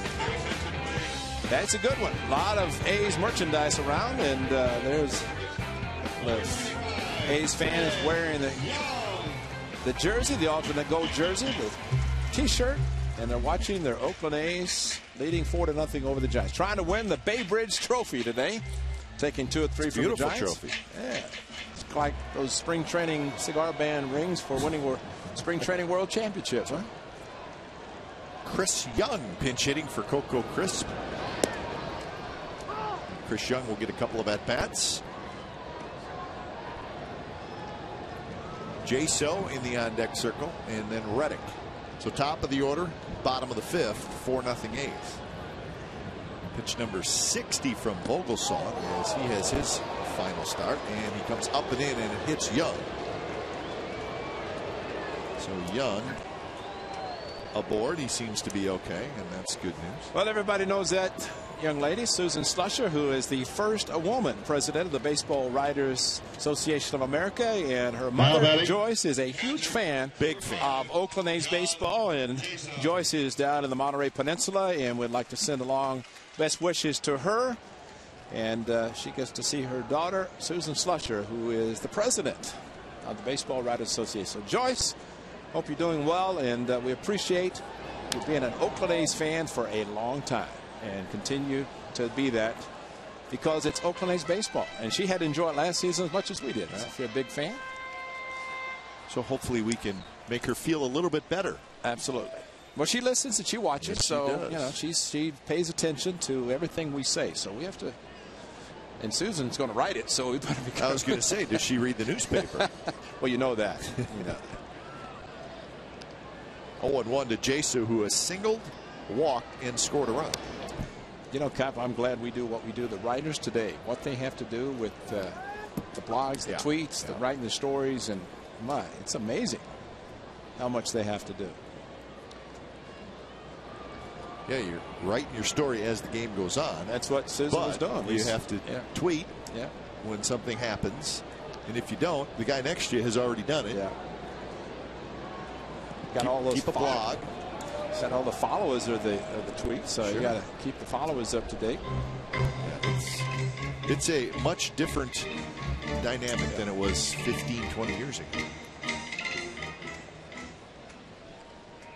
I still like to read the newspaper in the morning, but you're just not getting anything that you don't know. I mean, you're just sort of, you know what you're reading, but I still like it. Yeah, that's great. I like to read it. I like to read the Chronicle and the CC Times. And then, of course, I say the USA Today because the Chronicle and the CC Times. Sure. Susan is a beat writer for the San Francisco Chronicle. But you know what's going to be happening USA Today coming out the first part of the week. It's going to be that back section. It's going to have every salary of payrolls of all teams in Major League Baseball. You know, I've been looking for that. It's not out yet.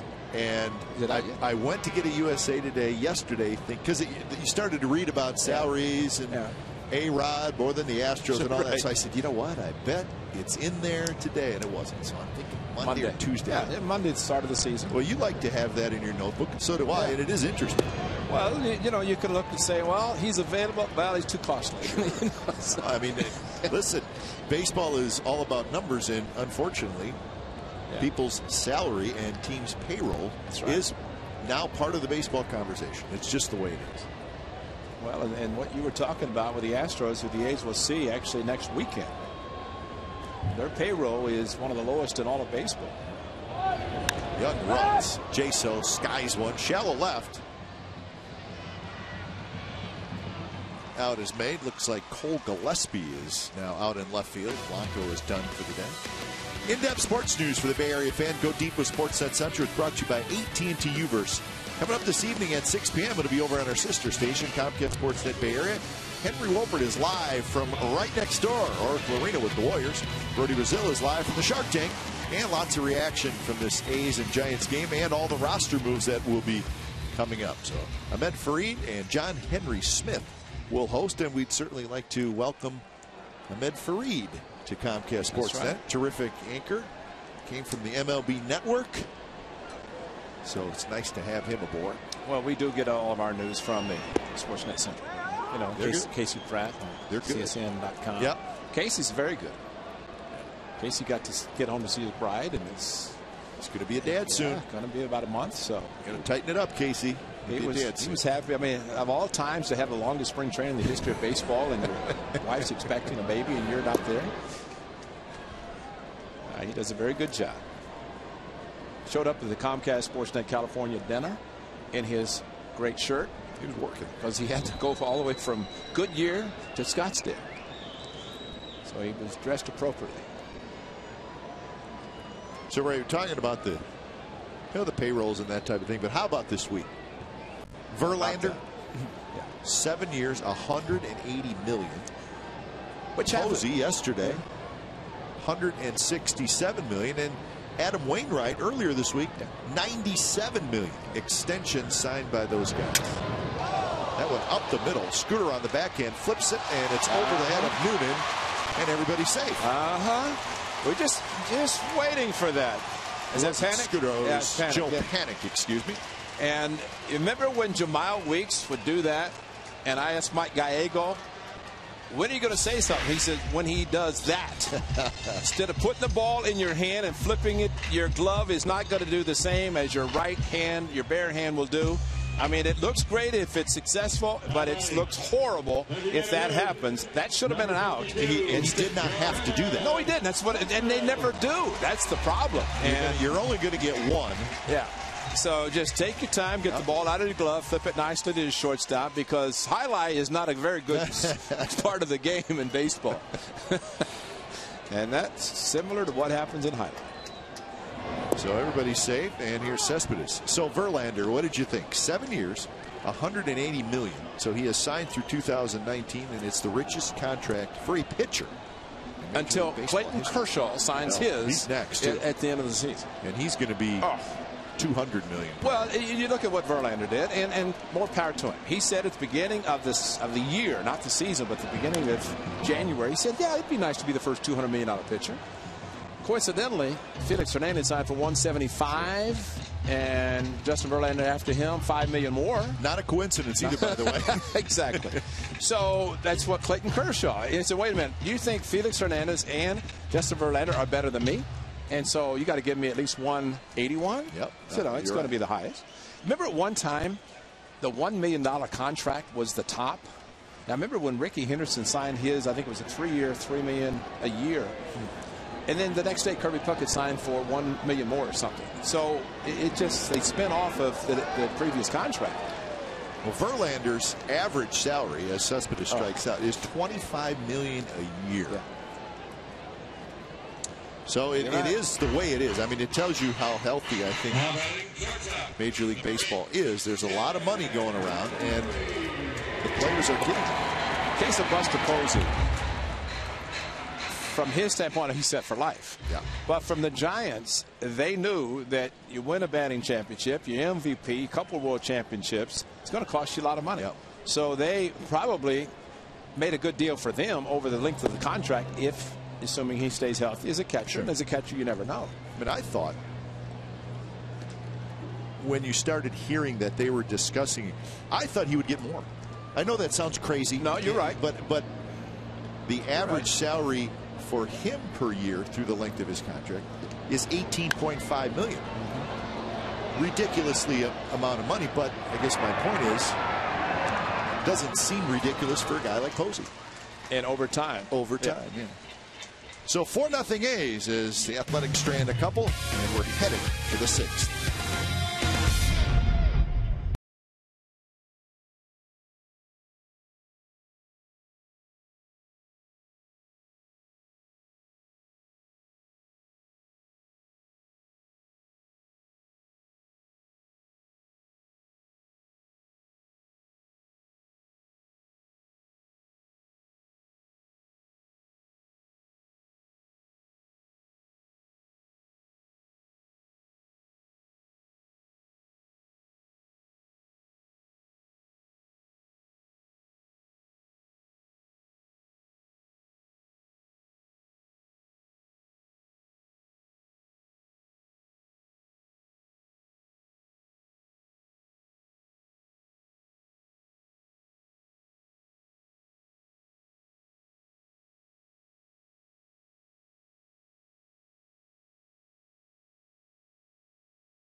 A's with a 4-0 lead over the Giants, and we're excited to talk to Grant Balfour, who's downstairs. And Grant, how's the knee feel? Are you 100% and ready to roll?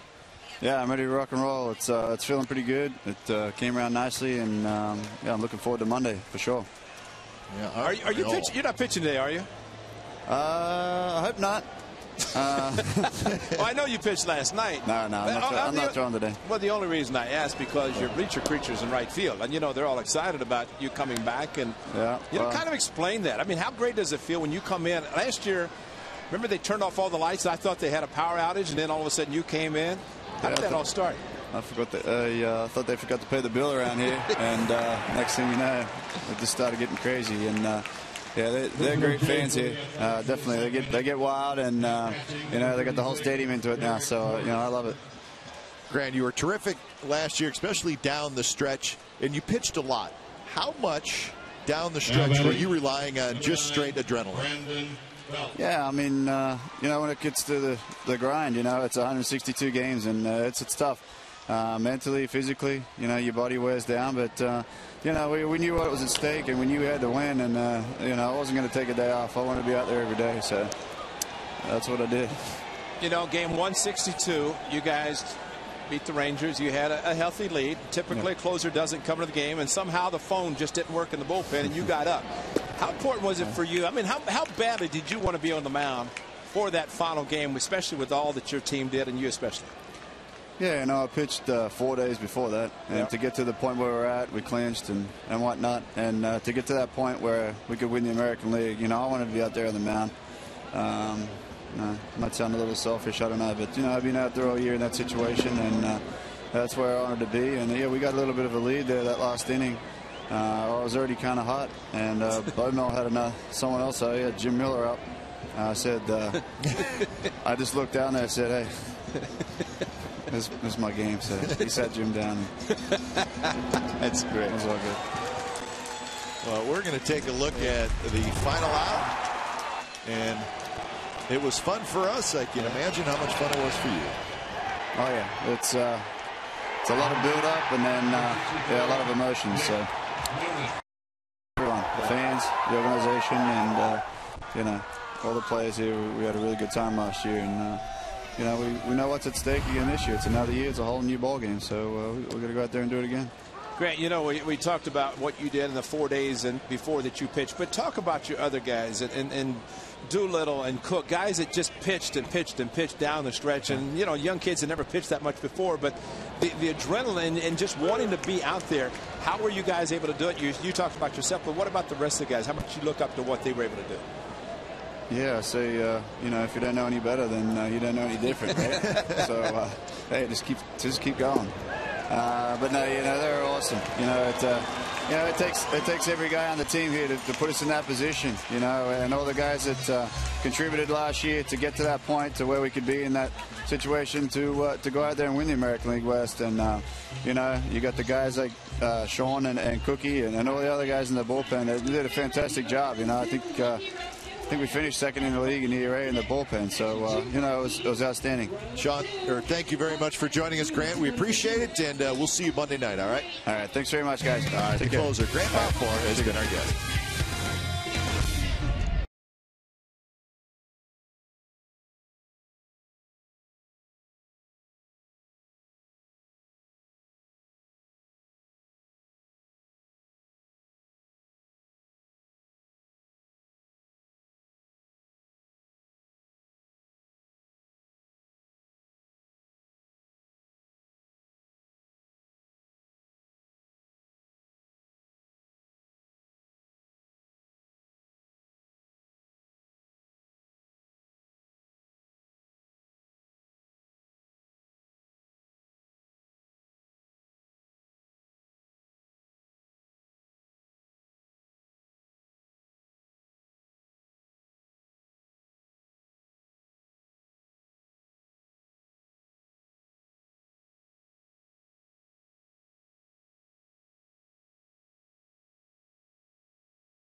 CSNCalifornia.com right now as A's insider Casey Pratt and 95.7 The Game's Guy Haberman predict the A's final roster. They're doing it right now. With opening day right around the corner, Casey and Guy break down who might be in and who might be out for opening night. CSN California, your interactive home for Bay Area sports. Nate Fryman, first pitch swinging against Jose Majares, flies out. Casey was saying hi to me. So Casey, hi Casey. I'm glad he said hi to you, because if he's predicting roster, see, you predict something like that and you put the wrong guy and he makes the club and you said, he's not going to make the club. How are you going to deal with him? Best to stay away. That's why we're not doing the predicting. Unless you have some insider information as the Comcast Sportsnet Bay Area insider. We just lay out the scenarios. And one of those scenarios, Ray, on a serious note, the gentleman who just hit, Nate Fryman. Yeah.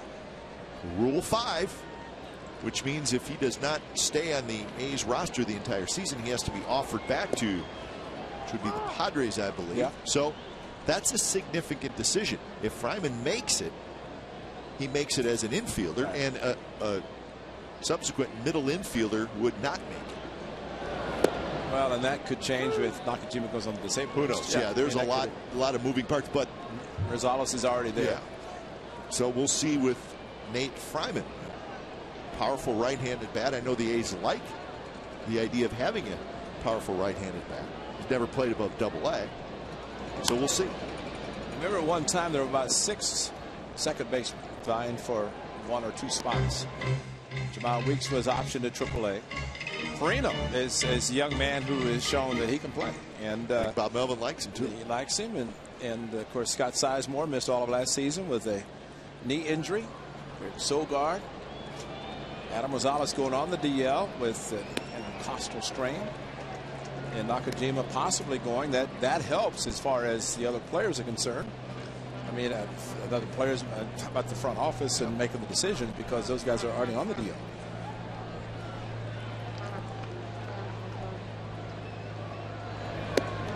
Donaldson swings and misses.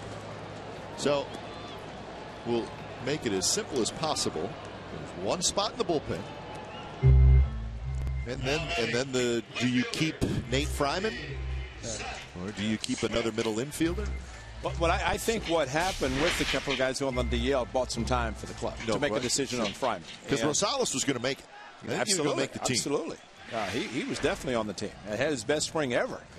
And finally was healthy, and unfortunately ended up not being healthy. But no, he definitely was on the club, and maybe he's a starting second baseman. Who knows, considering what was happening. But you know, we were talking earlier to Jared Parker, the fact that he has made the club, and we mentioned him 4 or 5 relievers and trying to make a decision. You and I probably got a good night's sleep. I don't know last night that those guys got a very good night's sleep. Well, it'd be hard. I mean, you don't know where you're going to live. Exactly. You don't know, should I get an apartment here? I mean, those are all. Well, it's part of the deal. It's as a player wearing a double ear flap at AAA, or you get to wear a single flap here in Major League Baseball. But you know, another guy too that very conscientious, and that's the skipper Bob Melvin, because as a manager you have to be the one. Although decisions might come from elsewhere, but you're involved in those decisions, you have to be the one to tell that player. And he takes it personally, and he knows what it's been like to go into the manager's office and be told, hey, you're not making the club. You know, go down, try hard, and hopefully bring you back. So I think from a manager standpoint, the opening night after all the decisions have been made has to be as relaxing for him. Although I don't think he's ever relaxed. He is so intent on winning every game regardless. But to get through this final cut has to be kind of a load off his shoulders to finally say, now we can play baseball. So Majares with a 3-up, 3-down inning, and we are on to the 7th. 4-0 Athletics.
Reddick's Gold Glove presentation the night before. The Oakland A's will celebrate Earth Day by giving away redwood tree seedlings to 10,000 fans after the 1:05 p.m. game against the Detroit Tigers. The Redwood giveaway is sponsored by FSC Certified Mendocino Redwood and the Home Depot. Proud to be part of the A's ongoing commitment to being environmentally responsible. For more information and tickets, call 877-493-BALL or visit oaklandathletics.com/tickets. Colon out for his second inning of work. He had a 3-up, 3-down, 6th inning with a couple of strikeouts. And that one hit toward the right side. Fryman, a nice play, flips to Colon, and Colon was off the bag. Blanco's safe. Yeah, the 6'8" frame made a nice play at first base. When you're that tall, long way to go to get to the ground. But Nate Fryman, pinch hitting, staying at first base, and great play. PFP, the pitchers covering, and for him, Bartolo Colon trying to catch the ball, find the bag at the same time. But nice effort, nice play by Fryman. The flip to Bartolo. Bartolo very quick getting over to the bag, wasn't he? He was fine. He just tried to skid it right across. He tried to sell it. Yeah, he's one of those NFL wide receivers trying to drag the toe. So it's going to be an error. On who? It's going to be. Error's going to be on Colon. Well, an assist to Nate Fryman, but that's a tough error. So Blanco is aboard, and here's Arias.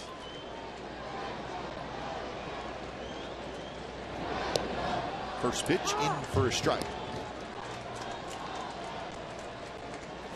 He scored a single run in the first on a Reddick RBI single, and then a Cespedes 3-run homer in the third. That's all the scoring in the game. Giants have threatened a couple times, but have not been able to push a runner across. Straley ended up going 5 innings. He threw 80 pitches, so that's about what the A's were hoping for from Straley. Get through 5 and get to 80 or 85 pitches. So he's ready to go for his start Friday in Houston. 3 trips to Houston, Ray. Get used to it. Yeah. We'll be doing it every year.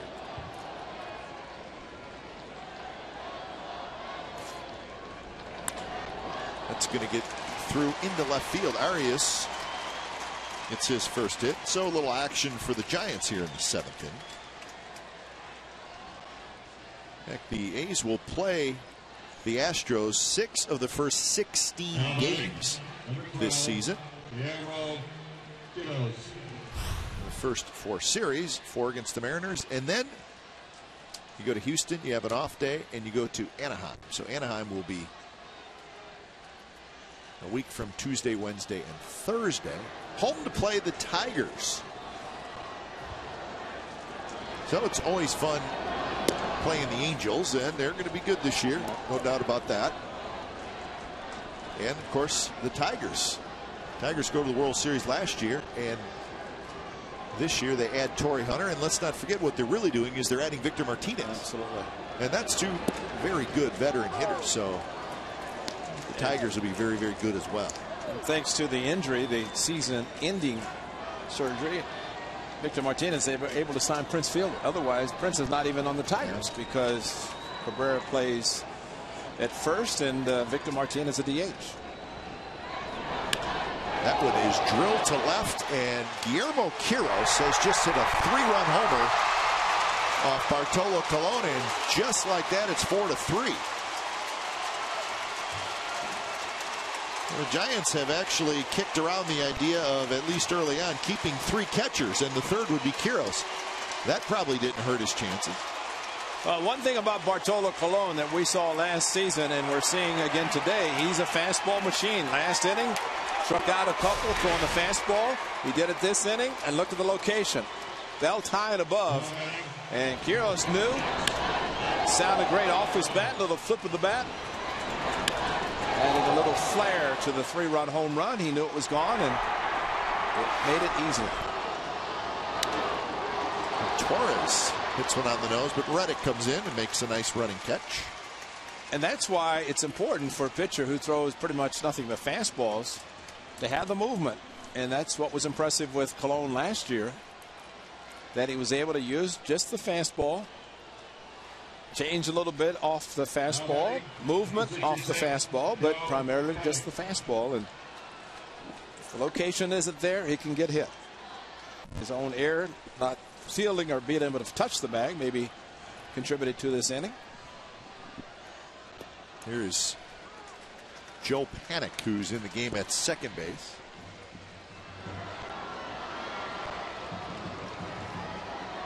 Panicked on that ground ball that was up just a little bit.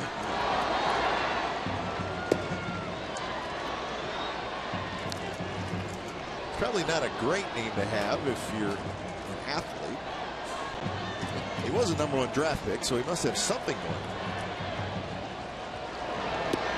But we were talking about the Tigers, Ray. Don't forget, Anibal Sanchez, pretty good pitcher. Yeah. They'll have him for the whole season as well. They signed him to a big contract, so they've spent a lot of money. No, but it's a good team. It's a really good team. Doug Fister pitched today in their final exhibition game against Tampa Bay. Verlander, of course, leading the pack. Fister's there. And Porcello, they were going to make him a closer. Yeah. They sent the Rondon down. The big guy, hard throwing former catcher. But they still have the skipper, Jim Leland, at the helm. He's one of the best. We get to see our old friend Jim Price be coming into town, former catcher with the Tigers, and longtime broadcaster Dan Dickerson, and he on radio. So with the different schedule now, with the interleague situation, and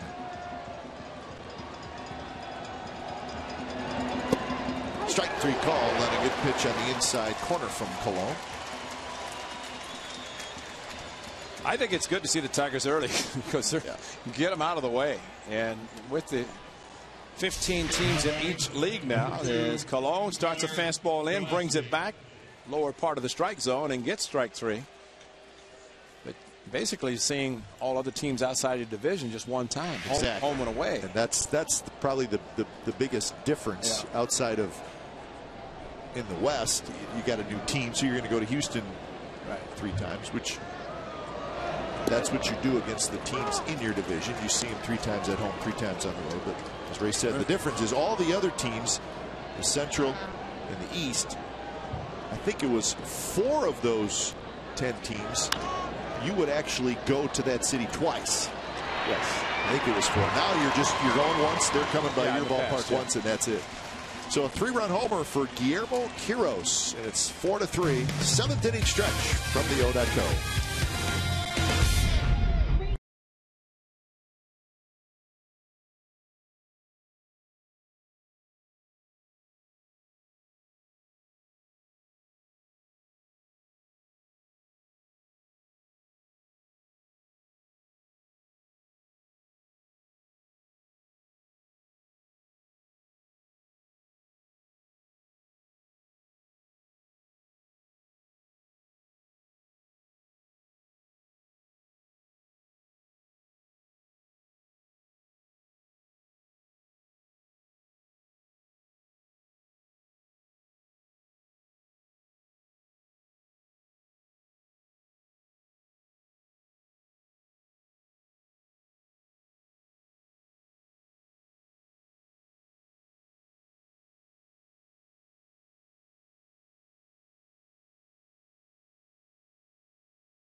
Beautiful day at the Coliseum. Baseball back in the Bay Area, which is terrific news. 4-3. A's lead the Giants. A's getting set for their opener on Monday night.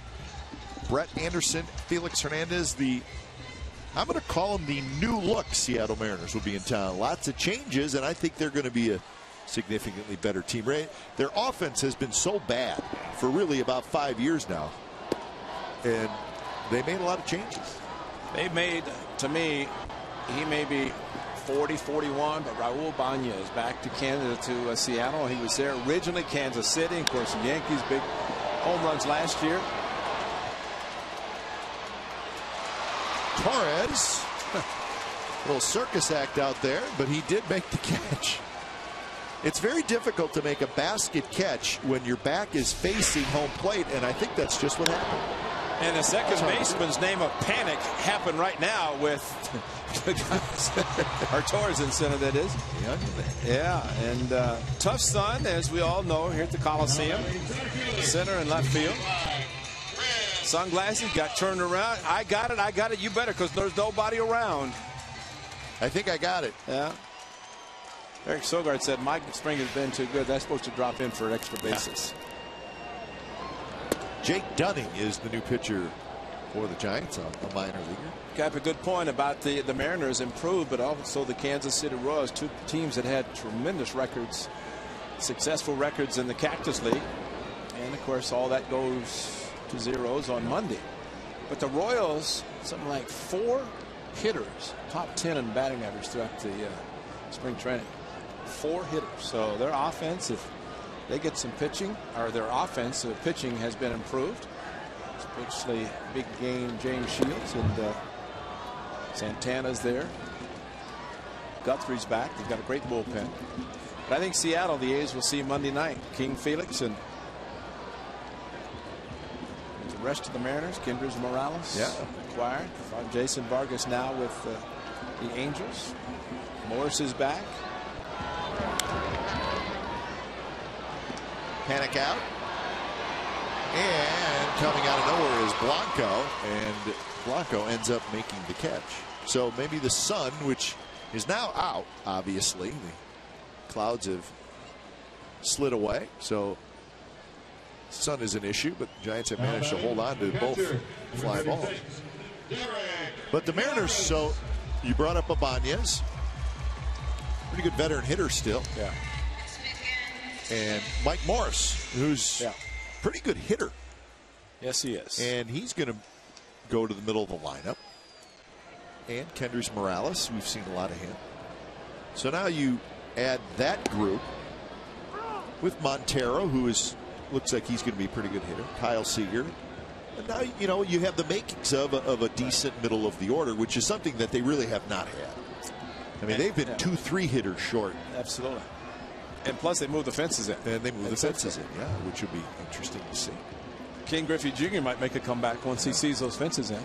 Because he moved from Safeco Field, or not a Kingdom, to Safeco Field, and the fences were farther back and outdoors, and ball didn't carry as well. Norris is hitting for Jaso. Noonan, the shortstop. No problem with the sun on that one, and a 3-up, 3-down inning for the youngster Jake Dunning. 8th inning coming up. A's lead 4-0.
Premium today and watch over 150 select spring training games live, plus every regular season game.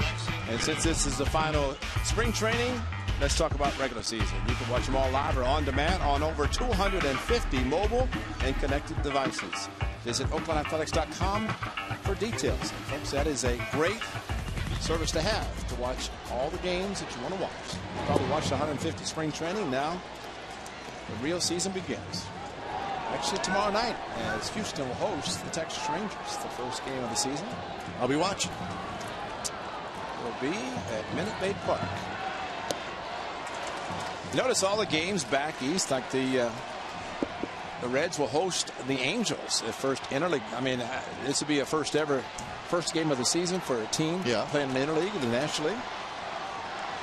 But they always have the day off following. Remember in Cleveland, your brother played back there, would always have the off day the next day for snow or rain or cold weather. Precautionary. So in essence, there are two openers. The one that's scheduled, and oh, by the way, the second one if it's frozen. And there's a frozen fastball to the outside corner. The trailing fastball back to the corner from Bartolo Colon. So after the 3-run home run, a couple of strikeouts, he's retired 4 straight, has Colon. So 1 out for Belt, 4-3 game. Shot foul. So Ray, Casey Pratt just sent out a tweet. It said, "My Hey, Glenn and Ray sign got cut off by the window pane. Right. On TV, it just read, Hey, Glenn. I'll have to make it up to Foss." Yeah, he just came in the booth. No, he just came in the booth. He just added that. He said Ray was on the side. I said, yeah, I'm talking about you and your bride and you know, new baby, and all you do is say hi, Glenn. Is it strange that he asked for a magic marker? Yeah, Thank you. An extension of the paper. Thank you. But I mean, I'm not the one that should be disappointed. Really, you should be disappointed in Casey for not putting your name.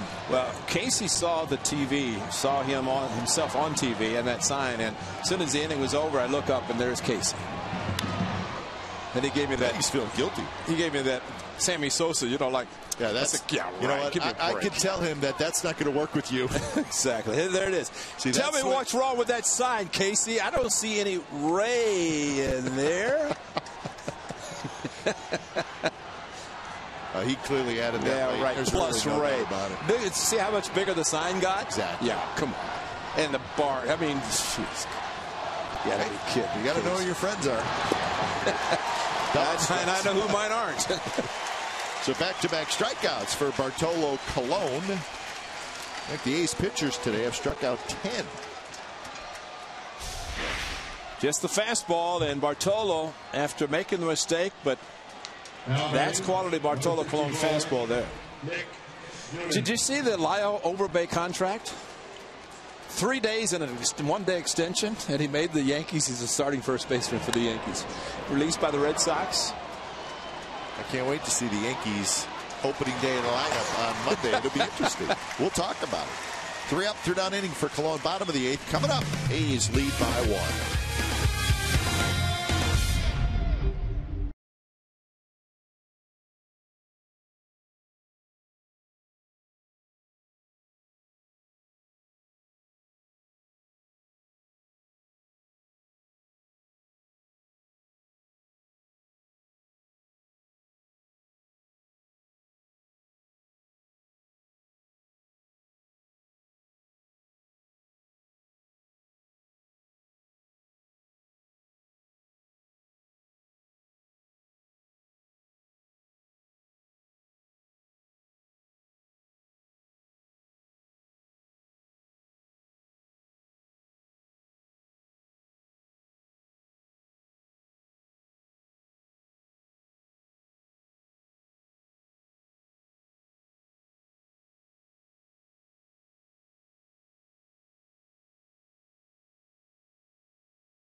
Monday night, it's the home opener. It's also Magnet's schedule giveaway. It's brought to you by Farmers Insurance.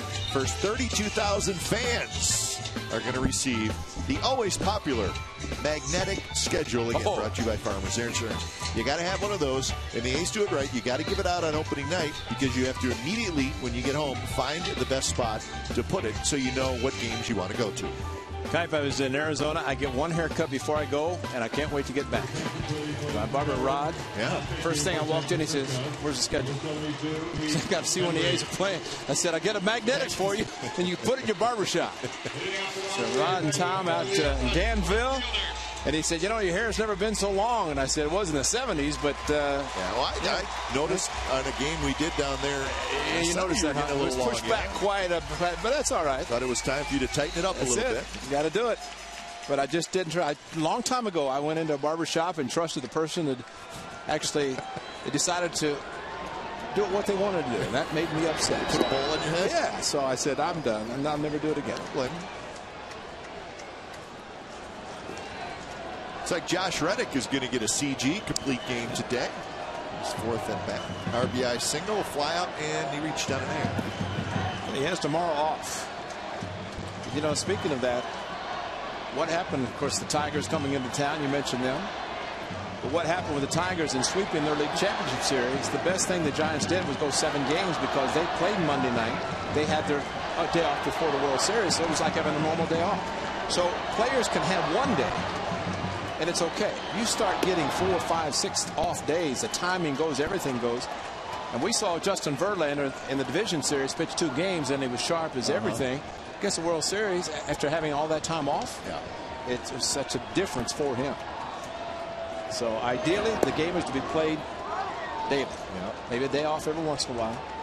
So it's good to see Josh Reddick in there. You mentioned Coco Crisp, 3 straight in the Bay Bridge series. Getting ready for Monday night. They announced the crowd yet? Yes, they did. 30,266. That's great. That is great. And a beautiful day with the sun coming out, making it tough on the outfielders, but the fans enjoying it. So Reddick takes the walk, and there's a good look at the crowd, and most of them have stuck around. Got a good helping of fans for both teams, which always makes it a good festive atmosphere as long as everybody behaves themselves. We hope that happens. Well, in the interleague for the A's against the Giants this upcoming season is going to be 4 straight. Memorial Day. That is the 27th and 28th here against the Giants, 105, 705, and then the Wednesday, Thursday, 7:15, 12:45 in San Francisco. No 2 3-game series. It's just 2 game series with the additional interleague games. Be kind of fun though. 4 in a row. Absolutely. 2 and 2.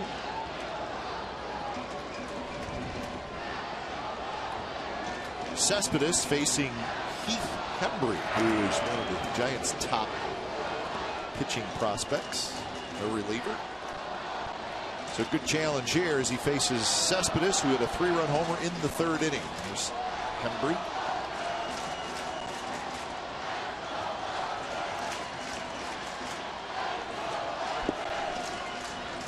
Good lead by Reddick, and he takes off. He had a huge lead. The throw to second base, not nearly in time. So Reddick walks, steals second base. Josh Reddick has slid a little bit late with his headlong dive. Fortunately, able to stop with his leg grabbing the bag, his foot grabbing the bag, and getting all the dirt. When he slides head first, he's going to get a mouthful and a beard full of dirt. I mean, he's got to be cleaning off his pants and also shaking his beard. So the count is 0-2 to Cespedes. Like to see that. Got a great jump and stole it easily. He's trying to get an insurance run. Pretty good fastball there. 96 miles an hour, and Cespedes swings and misses. 4-seam fastball just right over the top, right down the middle, and Cespedes a big swing. He's just no contact. He was not thinking about hitting the ball to the right side to advance Reddick. He was thinking about bringing him in. You know, we've watched Cespedes now. This will be his 2nd year. We've seen all of his games, Ray. And seen the home runs. And if I'm an opposing pitcher, I would not throw him an off-speed pitch. I agree. I mean, he just crushes anything that's close to a mistake off speed. Frank Thomas was like that. Yeah. We sat here all year and went, they just keep doing it, and he keeps whacking them.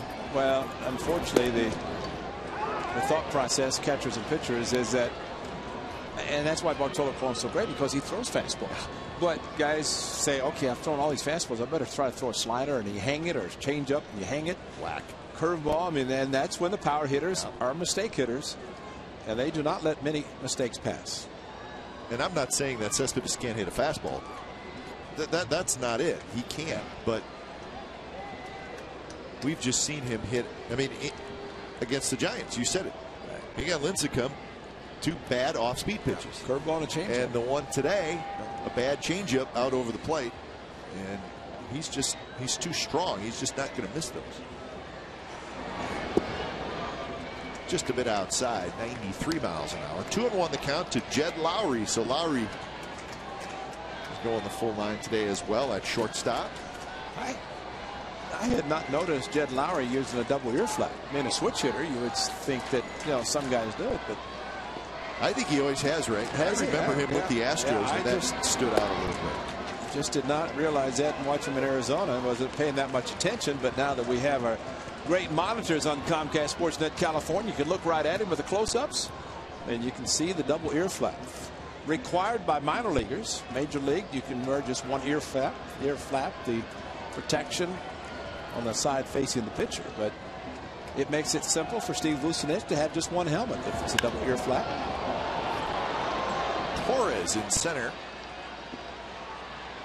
He's got it, and that's out number 2. So this is what we're talking about with Cespedes. Now, this was Thursday. Now, watch this pitch.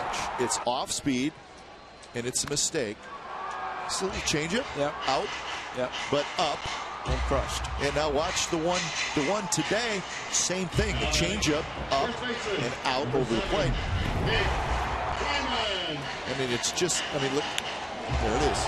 It's almost the same pitch. Yeah, and he's so upper body strong. His strength is unbelievable, and he can start keeping his bat back, and he is so strong that once he gets the full extension, the ball jumps off his bat. But even those 2 pitches, they may have been a little off the plate. Yeah, away, but he's able to. Yeah, but he's so strong, and he has such great extension.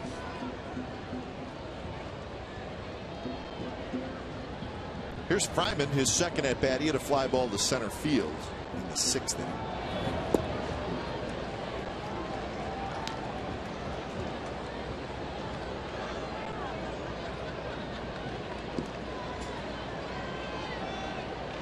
Fryman, 6'8", 260 pounds.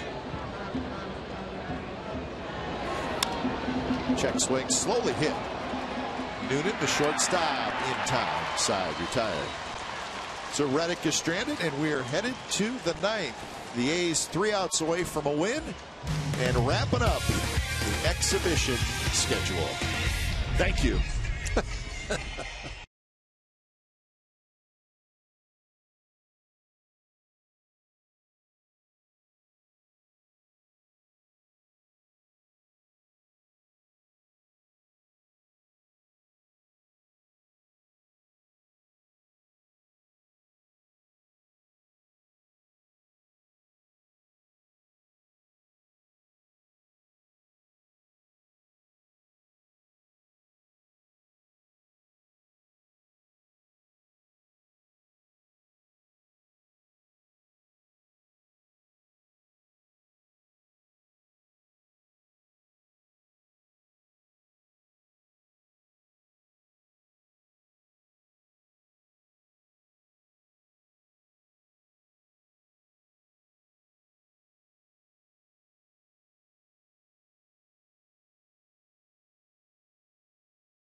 night as the AL West champion Athletics face the Seattle Mariners. Brett Anderson against Felix Hernandez. Full pregame festivities and coverage begins at 6 p.m. It all starts with A's pregame live. Complete A's coverage every night on Sportsnet Central and CSNCalifornia.com. The home of A's baseball is Comcast Sportsnet. So, Monday night, go to Comcast Sportsnet California at 6 o'clock, and we will have all your coverage. And just stay there all night. So it should be fun. And it's funny, opening night is always very exciting. There's a lot going on. And then when it's over, you take a little bit of a deep breath, and then you really settle in to the long season. And that's a good thing. Swing and a miss by Gregor Blanco. So opening night at the Coliseum. Giants will have a day game against the Dodgers in Los Angeles for their opener. So that's a pretty good day of Bay Area baseball. Colon kicks and the 1-2 pitch. Strike 3 call, little delayed call. Colon will take it. Quinn has had enough. I think he has. He's got the low strike working today, and Bartolo Colon painted the lower part of the plate. And got the strike 3 call again. So a great comeback, great recovery by Bartolo after, again, giving up a 3-run home run. He's got 7 retired in succession. He's also got 6 strikeouts in 3 1/3 innings. Australia had 5 himself. Drops that one in there for a strike to Joaquin Arias. Well, as Bartolo Colon says about every 5th day, today's my happy day. He's happy every 5th day when he's on the mound pitching. So he has to be happy today, especially the way he is finishing. Finished very strongly.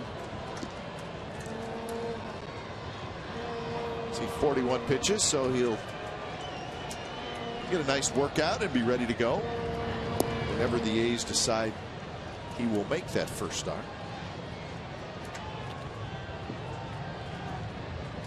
We know when that guy is pitching.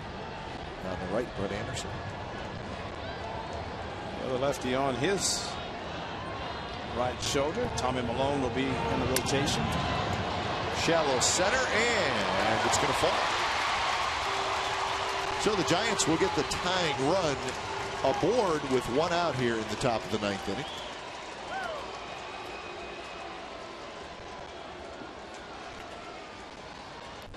Now batting, number 12. Figueroa, the left-hander, is warming up in the Athletics bullpen.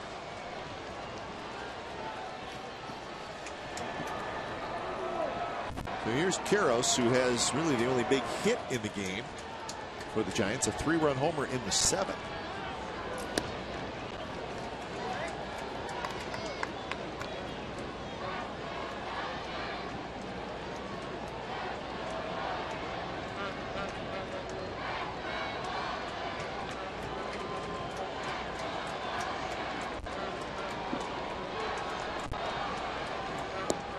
Outside corner, good fastball by Colon. Bartolo, one of the best right-handers he's seen that can use the 2-seam fastball inside of lefties, but also he throws it to the right-handed hitter's back door. He'll start it outside, bring it to the outside part of the plate, and hitters see it out of the strike zone and they freeze. And if it breaks back sharply as that last one did, comes a strike and they can't do anything with it. Tried it again, but this one stayed a little bit outside. Norris tried to pull it back.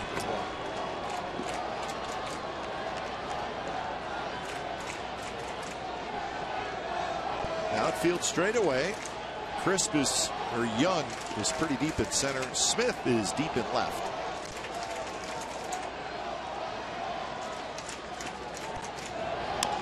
That one bounced. Donaldson charges. Tough out. Goes to second for 1. On to first, and that's the ball game. So the game comes to an end on a 5-4-3 double play. So Straley goes 5, Colon goes 4, just the way the A's hoped it would work out. And the final exhibition game of this 2013 season is an A's win, 4-3. Josh Donaldson charging the ball, short hop, and the throw to second base to Sogard to complete the double play. The amazing thing, the accuracy in which Donaldson, first of all, catches the ball, and then a very quick, accurate throw to second base. Sogard clears himself out of the way and completes the double play. So the A's win the Bay Bridge Championship Trophy for 2013 with a win today. But it's big. Great way to finish this exhibition. It's been a long spring, but a very good finish for the Athletics, and especially to play a crisp game and pick up a win in their finale. And that man's happy. He always likes to win. Bob Melton. So we'll all enjoy Easter tomorrow and be ready to roll on Monday night. 4-3, A's beat the Giants. We'll come back and wrap it up from the Coliseum right after this.